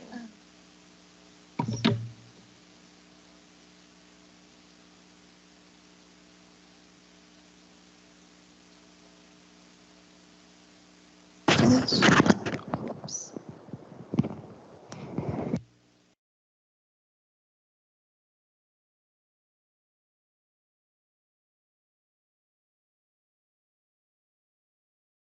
Uh-oh. They're leaving. Come back. Don't leave. It's not going to be that boring. Wait, it's blank. Uh-oh, what's happening? Okay. All right. All right. Hi, everyone who's left, who hasn't left the building. I'm Victoria. Nice to meet everybody, everybody online.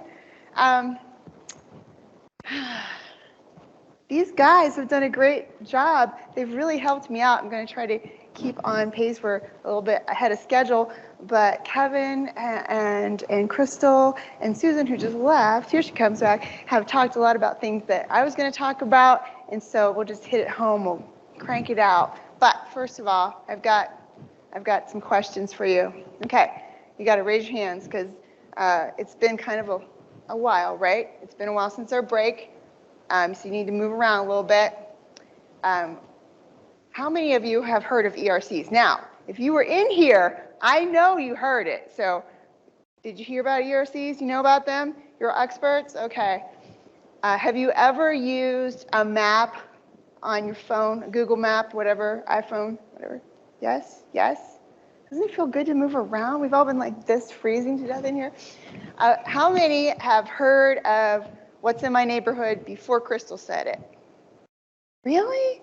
Yay, all the IDEM people, yes. And has anybody actually used it? Yeah, awesome, okay. All right, well, this is going to be fun. And my presentation, I don't mean to brag, but you get to use your phone during my presentation. So you can check your Insta or whatever you need to do, and nobody's going to judge you because I'm actually going to tell you to use your phone. So quickly, this is what we're going to talk about today.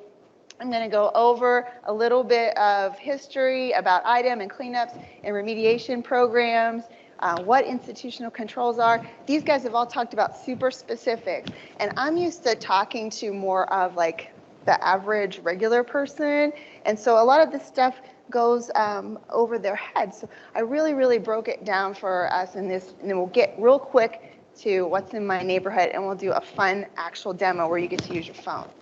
Okay. So I was going to go over all of the sections. So IDEM is broken down. You can picture that picture in your ecology book. There's different sections in IDEM. There's water, land, and air. And so what's in my neighborhood is based on is information about the Office of Land Quality.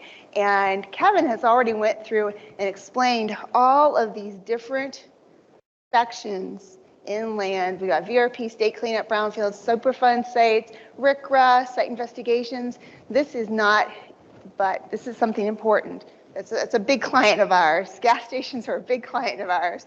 And then us, institutional control groups. And we actually work for everybody. We work for all of the different sections, trying to help them at the end get everything wrapped up and tidy, along with the Office of Legal Counsel. We keep everybody doing what they need to do. IDEM started from the health department back in like 1986, and they were guided to do some enforcement and to protect the environment. So it was a long time ago, 1986. You think about where you were in 1986. Maybe some of you weren't even born yet. That's making me feel a little old, but whatever.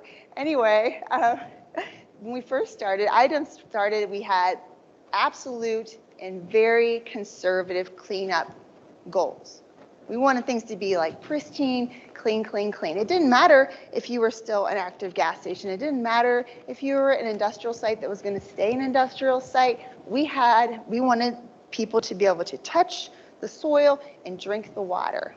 That's a great goal. However, it was extremely expensive and very difficult to achieve. So many sites were left open. And that means if you think about it, when you have your file on the project open on your desk, things are still moving around. You're still trying to figure stuff out. What we've been talking about today, and I might be preaching to the choir, is closure. We want to get our sites closed and off so that they can do something different. And when you couldn't have them closed, because you were still in this process with IDEM, banks weren't really excited about loaning people money to buy these properties. So a lot of times the property owners wanted to move on. They wanted to get rid of this site. They wanted to do something different. They couldn't. It was bad for communities because now sites are just kind of stuck in this limbo. They're not clean, they're not fixed up, they can't move on.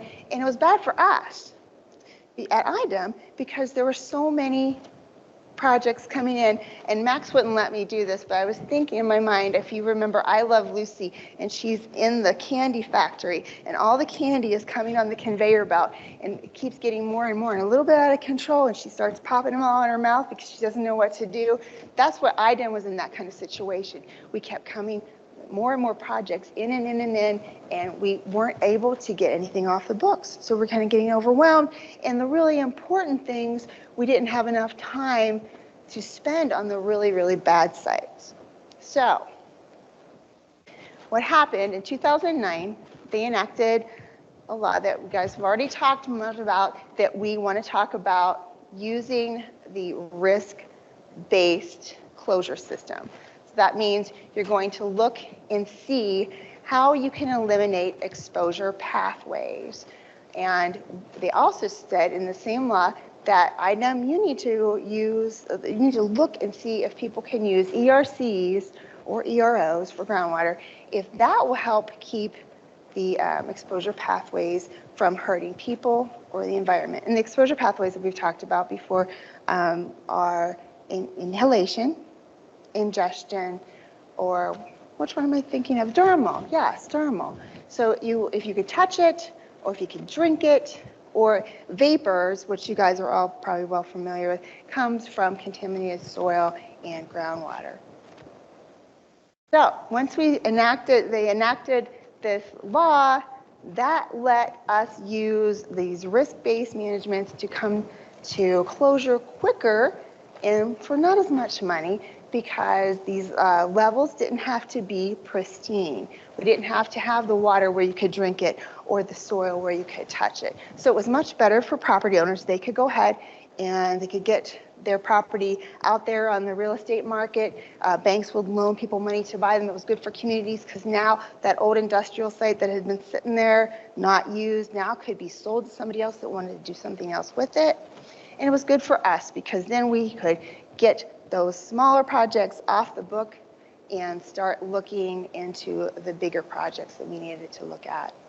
You guys have already heard about this, about ERCs, what exactly it means. And if you want to scan this real quick, I'm going to give you a quiz at the end. No, I'm just kidding. Yeah, there's absolutely there's no expression at all. They're all just like, whatever, lady. So anyways, with ERCs, we talk about that what we needed to do to eliminate these exposure pathways. It's all written, and we can modify it if something comes up where we can fix things up a little bit better. If not, it is with that property forever. It is recorded in the county. It is stapled, if you will, to the deed. We need to know if IDEM needs to know if that land gets sold to anybody. And this is something that's really important to people, especially when I give this talk to people in the public. They're like, how can you tell people about this? But in this law, it says you must be able to have this information available to people that want to look at it. So it gives the location in our VFC for these environmental files so that people out there, regular people, can go and find out, well, what is over there? What did they leave in the groundwater? What did they leave in the soil? What's going on? What kind of restrictions are on that property? So in other words, it's like I just said, it's attached to the deed. It's going to be there forever unless you guys fix something else up with it. It's legally binding and it's enforced by IDEM, which is important. It's not just so we promise to do this, it's you do this, and if you don't do these restrictions, then there are recourse we can take. It provides this conditional closure. Once again, closure is when you are getting this off the books, you're moving forward with it, you have figured out what has leaked or spilled, you've identified the actual location, what is it? Is it in the water? Is it in the soil? you've cleaned it up to the point where it's no longer going to impact people or the environment. And you have put those restrictions in a legally binding document and attached it to the deed. So you might say, well, what kind of restrictions are you talking about? We've already talked a little bit about the restrictions. We're talking about getting rid of those exposure pathways, that risk-based approach. We're getting rid of ingestion, inhalation, or dermal exposure. So you're not going to be able to drink contaminated groundwater. You're not going to touch contaminated soil. And inhalation is vapor that is caused by either contaminated soil or groundwater, and a lot of times that'll travel up pipes. So we'll talk about some of the restrictions and how that can be affected. If you look at most of our ERCs, see that 68% of them have a groundwater use restriction. That's a bunch. But right along with that is the residential use, because a lot of times we were just talking about, if the groundwater is contaminated, you need to be concerned about that vapor coming from contaminated groundwater. The residential restriction is a little bit more than just a house or people just living there. There's a restriction that includes schools and daycares just because of the exposure. How long are people going to be in that place over time? That's what that's about. Agricultural use, that's kind of a thing now that we really need to think about, and that we really need a lot of people, everybody, to understand, because of the emphasis now on community gardens and urban agriculture. You know, that lot over there that nobody's using, it might be a reason why you cannot have your community garden there. So that's one of the things that we really stress that people think about when they're looking at this information, that they are familiar with the different types of restrictions, just to make sure that you're not accidentally going against the restrictions and putting yourself in danger. Caps and covers, that's what those passive engineering controls that we were talking about earlier. There are other ones, like construction worker areas. There might be a big site, but there's just one small, super not good spot. And that will be actually, hopefully, on the map, like Crystal was showing us, the exhibits, a good exhibit actually shows where the construction restriction area would be. And so you guys are like, okay, well, yeah, there's probably like some in Marion County and some in other urban areas. Well, actually, there are ERCs in every county in Indiana. And you can see that in 2009, this thing just went off. That's when that law took into effect and said, you know, IDEM, for closure purposes, you can look at ERCs as a potential way of eliminating those exposure pathways. So this is the fun part we're going to get into, okay? This is what the whole thing's about. That was just background to make it a little bit more sense. IDEM's What's in My Neighborhood is an application that you can use on your phone or on your desktop. Here is the actual website, but the easiest way to do it is just to go to Google and type in IDEM What's in My Neighborhood. Now there are other What's in My Neighborhoods for other states, so you want to go to the IDEM one. So we'll just walk through it real quick, and then we'll have some fun. We'll actually get to use our phone. So if you pull it up, this is what it's going to look like specifically on the desktop version. So you're going to pull this up, and here's what you're going to click on. IDEM Interactive Map. All this jazz down here, this tells you everything you need to know if you want to really study it. Telling you about the layers and the data and different questions on how you can do stuff. But if you just want to check out a property, you can go right here to the interactive map, and it's going to pull up this screen, and you're going to agree to everything it says. Now, if it asks you like for your social security number or credit card information, you are in the wrong spot. This is no charge. This is free. So you're going to say okay, and then you're going to go ahead and X out of the about. That way you'll be able to see the whole map. So, okay, so here's the map. Quickly, let's go through this just a little bit. Up here, This is kind of cool, especially when you're out in the field. There is a little circle, it looks like almost like a bullseye. If you click on that, it will take you to where you are. It'll put you on the map in Indiana. So if you're out in the field and you don't want to buy, like, what is the address? What's the closest mailbox number? You don't have to worry about it. You can just press that button. That home button, it takes you back so you can see all of Indiana. Plus and minus makes you go in and out, right? Another part that's really, really, really important is going to be that address bar. That's where you can actually type in. You can type in your house address. You can spy on your neighbors. You can check out something like you're going to go buy a new house for your parents or something. You can check out and see what's next door to it. Okay, over here, there's some other little tools at the top that you need to know about. That I takes you back to that page that I was just at.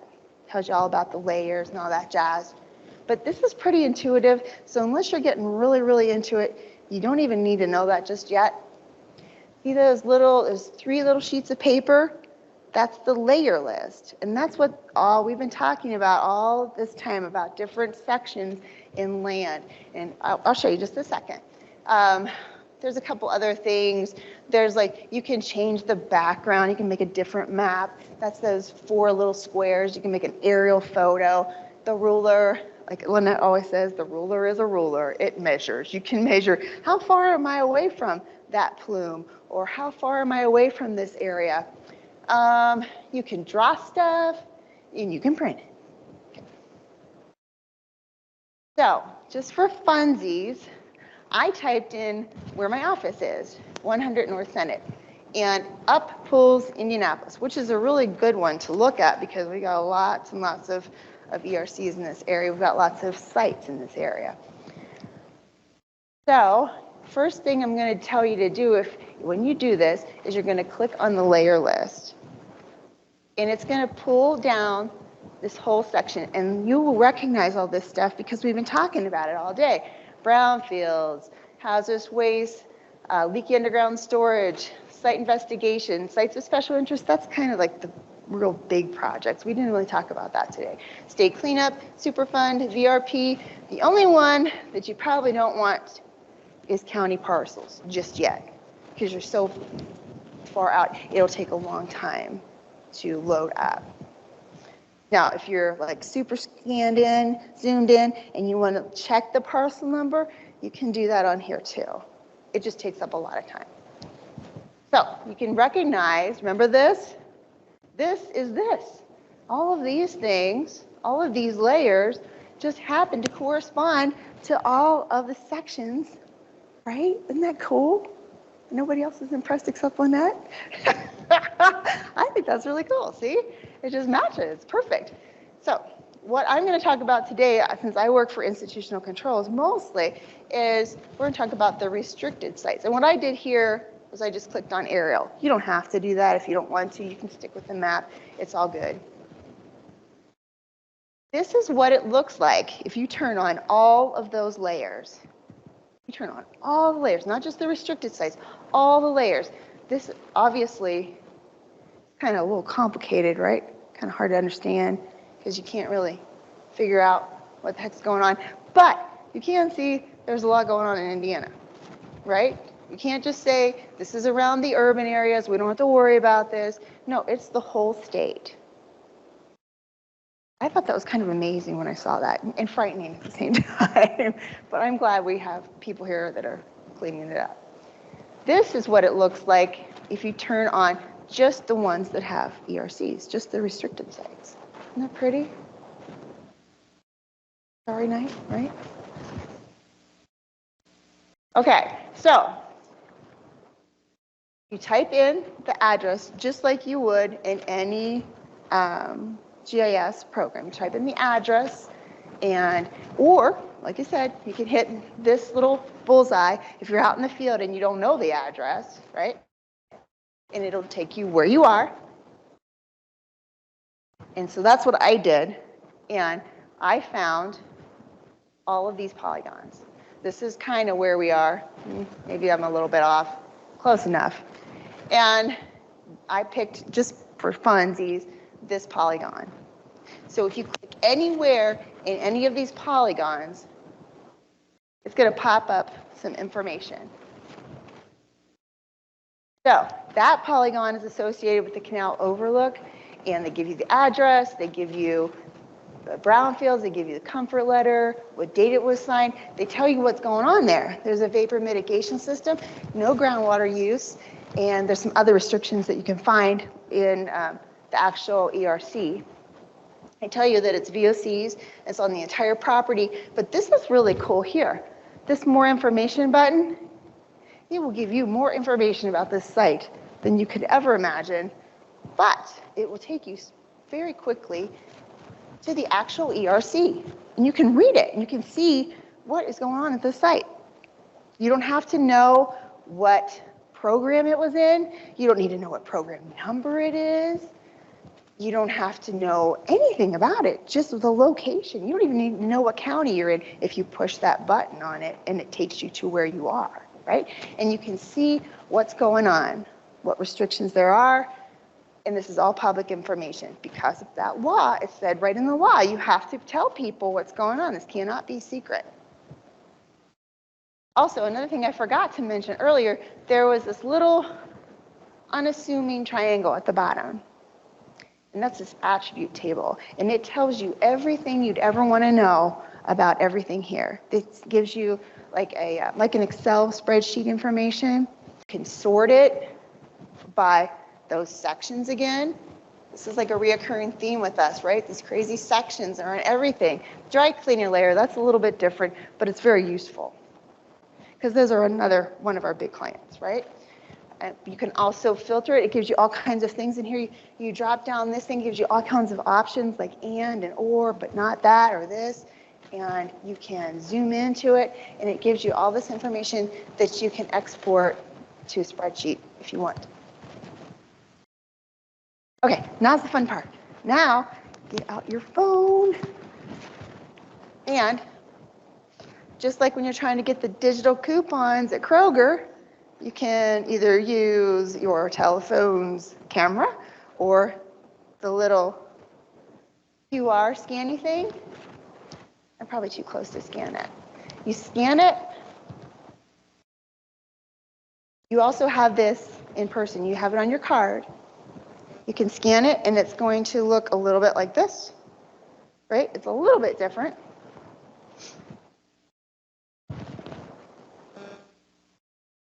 So in your cell phone, you can go and type it in however you want. You can scan it.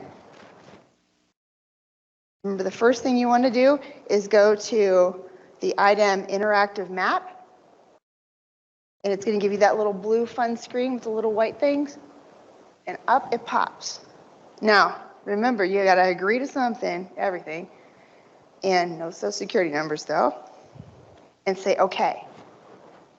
Right? And it's going to look like this.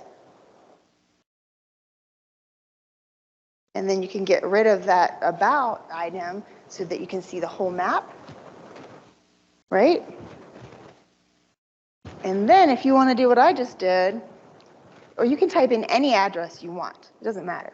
But I used 430 Indiana Avenue, Indianapolis.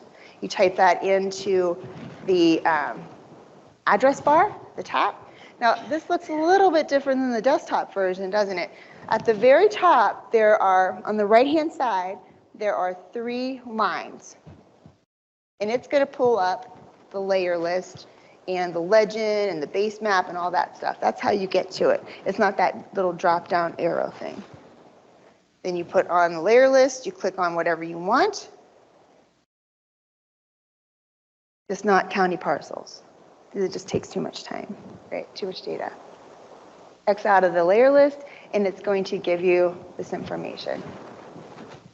Right? Now, look at all these sites. You can click on all the sites or none of the sites. It's up to you.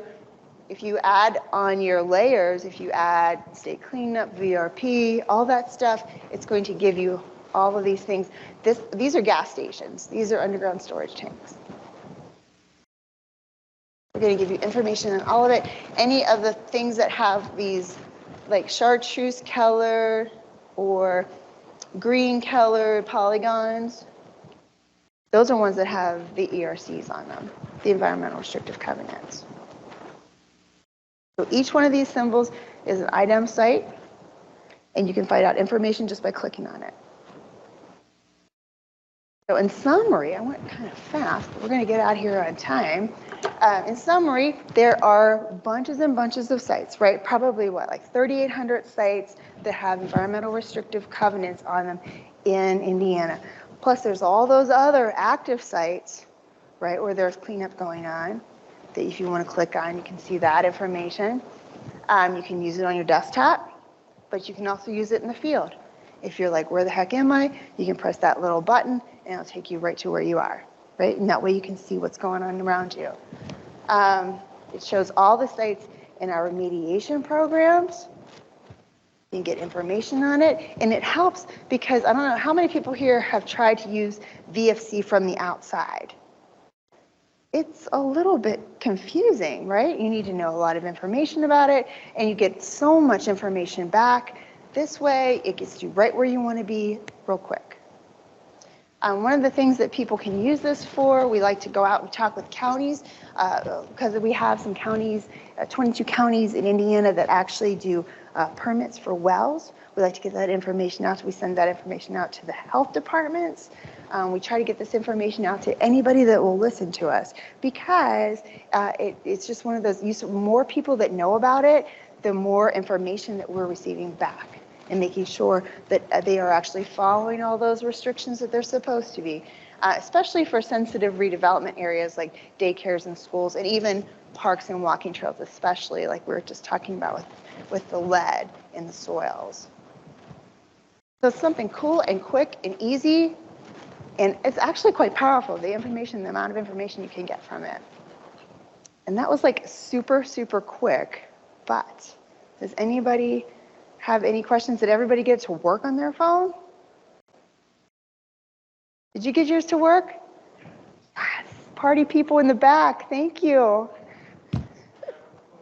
Yeah, yeah.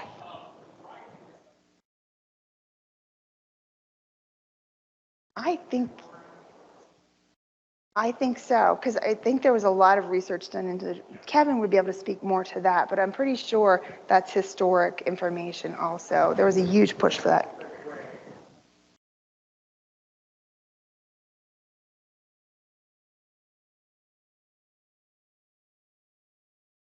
Anything else? Well, thanks guys. Thanks for listening. You were a great audience.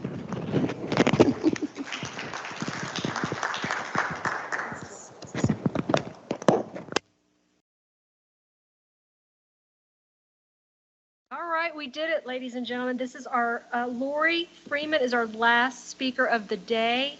No pressure. No, I know she's the only thing standing between you and, are you, Lori? Lori is our branch chief over compliance, and she's going to be talking about live loading and contain all sorts of things. It's going to be great. Okay.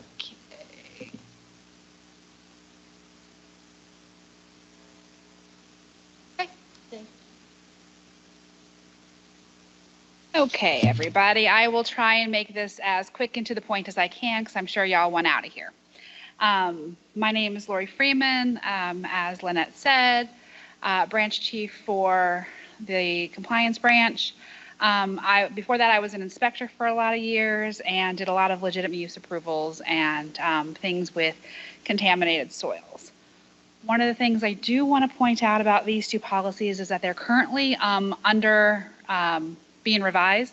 They should be out in the next week or so. They're just waiting on some final signatures before they're posted to our NPD website. So this should be updated relatively soon. And we updated them to take out all references to the RCG and because it was replaced by the R2. And so we went ahead and incorporated the tables we were using into the documents themselves so that they were no longer relying on an outside NPD. So the first policy I'm going to talk about is the uncontaminated soil policy. And one of the things I want to point out about this that's a little different than what we've been talking about for the rest of the day is this is not risk-based. The point of this policy is not to determine whether or not something is a threat to human health. It's to determine whether something is a solid waste. So in 329 IAC 10, there is a fun little exclusion that I'm sure most of us have heard about. That is if you have uncontaminated rock, brick, road demolition debris, concrete, or dirt, it's not subject to disposal underneath 10. We used to get all kinds of questions about what is uncontaminated. Well, we took that question to heart and we came up with the uncontaminated soil policy. So the uncontaminated soil policy is addressing whether or not something is a solid waste and therefore regulated by IDEM. Not saying that it's necessarily going to hurt somebody, but it is saying it is a solid waste and must be evaluated for other issues and is subject to 10 and being sent to a landfill.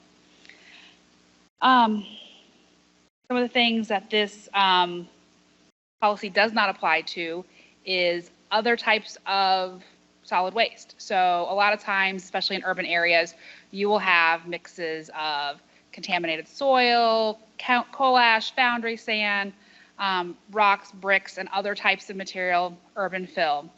And so this policy does not address anything other than soil. It also does not address naturally occurring chemical constituents in soil. One of those constituents that we often hear about here in Indiana is arsenic. So you could have a site in Indiana that is above the migration to groundwater threshold for arsenic, just because that's how Indiana was made, back when Indiana was made. But when you're looking at that, you also have to look at whether or not there are human-introduced contaminants of the same type. So let's say you have a site that also had coal ash on it. Coal ashes often have arsenic in them. So you wouldn't be able to say based on the numbers that, oh, this is just background.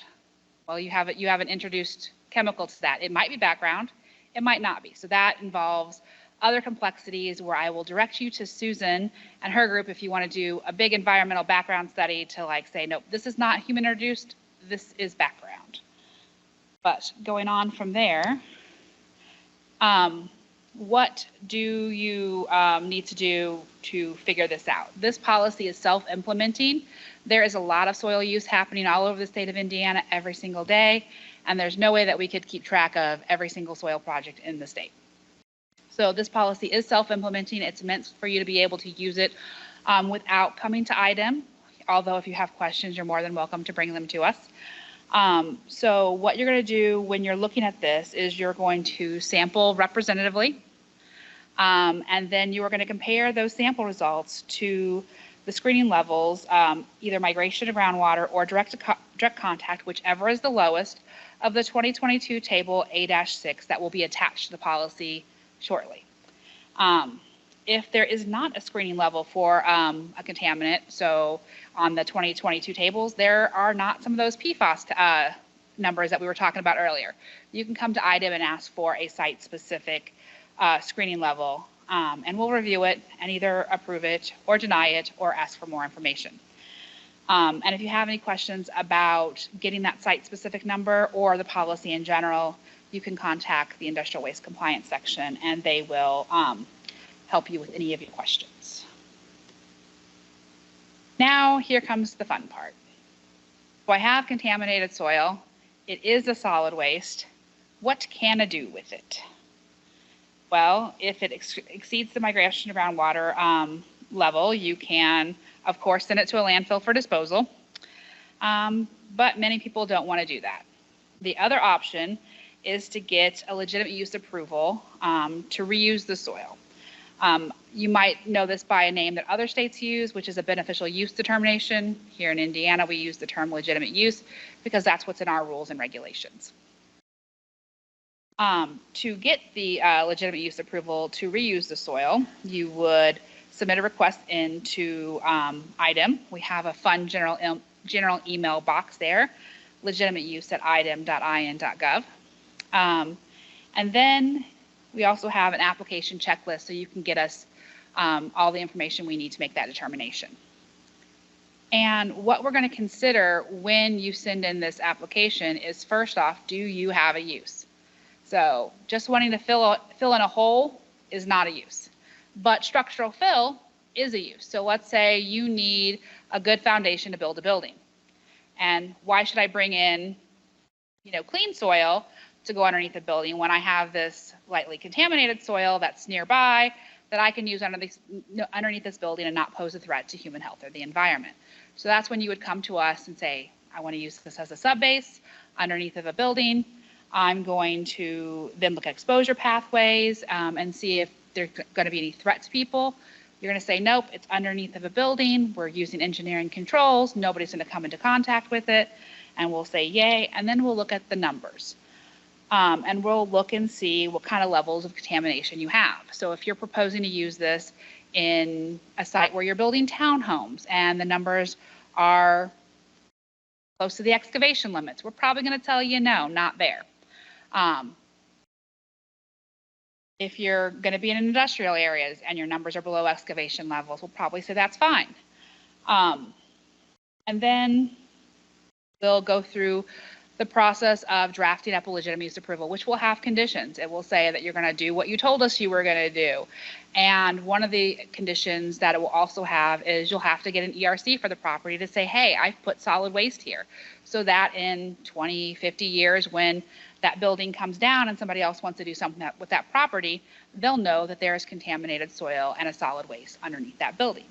Sometimes it's contaminated soil that's getting used. We will also do legitimate use approvals for other waste streams like coal ash or foundry sand, but I'm not going to get into that today for y'all. That's the first policy that I'm going to talk about, and I went through that kind of quickly. So at the end, if there's any questions, I'm happy to go into more depth, but I do want to be sensitive to your guys' time. The next policy that we have is the contained in determination policy. And this one is a fun one because if you guys know about a listed hazardous waste, once a listed hazardous waste, always a listed hazardous waste, generally speaking. You cannot dilute to get out of the listed hazardous waste criteria. If you know that there was a listed hazardous waste on your site, that soil is also going to be a listed hazardous waste. Then we have something called the contained in determination policy. So you want to say like, yeah, there was a little bit of listed hazardous waste put into the soil here, but we don't think it's going to be a threat because we're sending it for disposal in a landfill and it's not going to hurt anybody. And we want that listing to be contained in out. So the important thing to know about this particular policy is that it only applies to environmental media, and that is soil and groundwater. It does not apply to sampling waste, so PPE, purge water, decontamination water, sampling equipment, anything like that, this will not apply to. So all that material will contain the listing, or whatever appropriate hazardous waste regulations apply to that type of material. It also does not apply to other wastes that have been impacted by a listed hazardous waste. So if there's concrete on the site or asphalt, you cannot get a contained in determination for those types of material.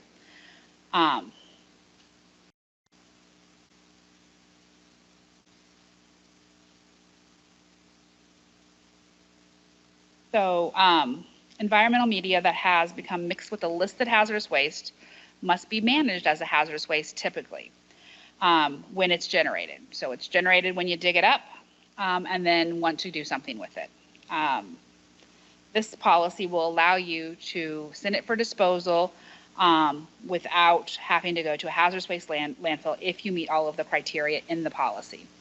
The policy allows for the use of site-specific, media-specific, health-based criteria to determine when the listed hazardous waste is not contained in that specific environmental media.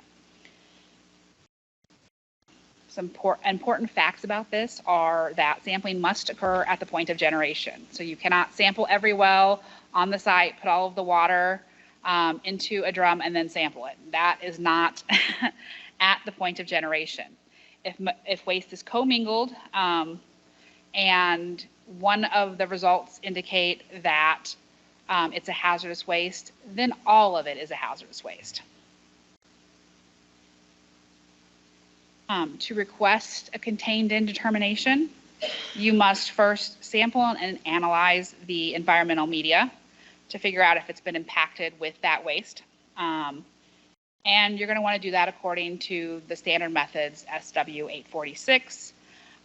You're going to need to identify all of the hazardous waste codes that are associated with that waste and any of their byproducts.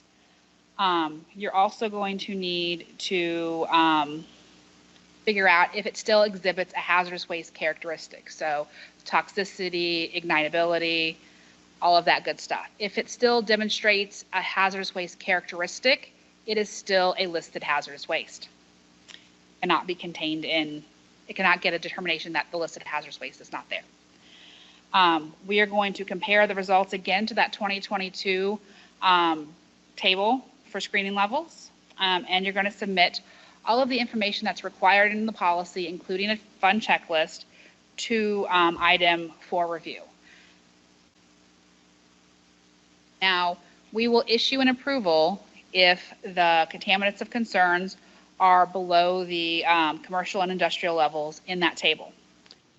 If the waste does not also exhibit a hazardous waste characteristic, if it meets any land disposal restriction requirements that are applicable, and if it is going for disposal. That is key. You cannot get a reuse determination on a soil impacted by a listed hazardous waste. It's got to be going for disposal. And so it can either go for disposal in a permitted land disposal facility, or it can be, if it's a groundwater, it can go through a Clean Water Act regulated unit. We have had some supplemental guidance that we have done with regard to the contained in policy. That's called the live loading guidance. We have had several sites, some here downtown, where they say, we have a parcel that's this big and we're going to be excavating over that entire parcel and we don't have spots to stage a roll-off. Because typically, like I said, you're going to be sampling this material at the point of generation. So that means that you're taking one sample for every roll-off of soil that you're taking off site, and you're holding on to that soil, those roll-offs until you get the sample results back. Because if you send a load of soil off where it's not supposed to go, that's going to be a big headache for you and your client. So what do you do when you don't have space to hold on to those roll-off containers while you're waiting on those sample results to come back? Well, that's where the live loading supplemental guidance comes in. It will require more sampling than if you just went the normal route and did one sample per every roll-off.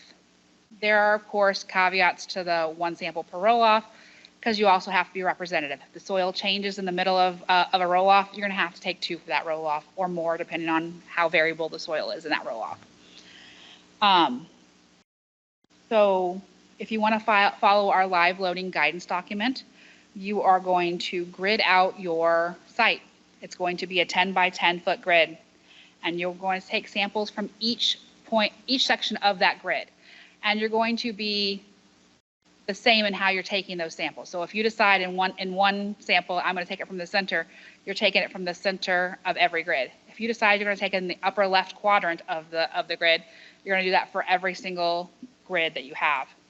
And then in addition to going in the length and the width of the site, you're also going to do the depth, and you're going to take a sample from each grid every 2.5 feet from the surface all the way down to the bottom of the excavation. And that can be a lot of samples. We've had one sample here in Indianapolis that was more than 8,000 samples that came into us. And you're going to record the sample locations so that we can do everything we need to find it in the future if we need to. Here's where the more sampling comes in. In addition to the grid section is meant to be the equivalent of one roll-off. That's where the 10 by 10 by 2.5 foot came from. It's the equivalent of one roll-off. But because you're not sampling at the point of generation as RCRA typically requires, we're going to have you do 10% of the volume excavated must also be sampled to confirm that your initial assessment was right and you didn't miss anything. And so you're going to have to hold on to those roll-offs until those sample results come back for 10% of the volume of the soil. So you will be sampling more using this method than if you were to do a traditional contained-in determination following the policy. You have to use, when you're doing these, current data. You can't do data from like 6 years ago. It's got to be within 6 months of excavation. You also have to complete your live loading activities within 6 months of getting your approval. You can't hold on to it and do it 2 years from when you got the approval. It's 6 months. There is an option to give you one extension, but that's it typically. I have put together some links to all of the documents that I've been talking about here. So there's the uncontaminated soil policy and the contained-in determination policy. There is the legitimate use application checklist.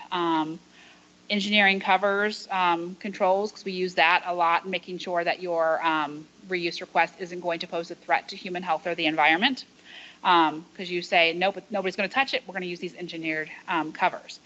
And then also the live loading supplemental guidance. In addition, because both of these policies, reuse and contained-in, require QA/QC to be submitted with your sampling results, I've put in a link for the solid and hazardous waste programs analytical data deliverables supplemental guidance, so you know what QA/QC data to give to us. That's it. Sorry if I talked a little fast.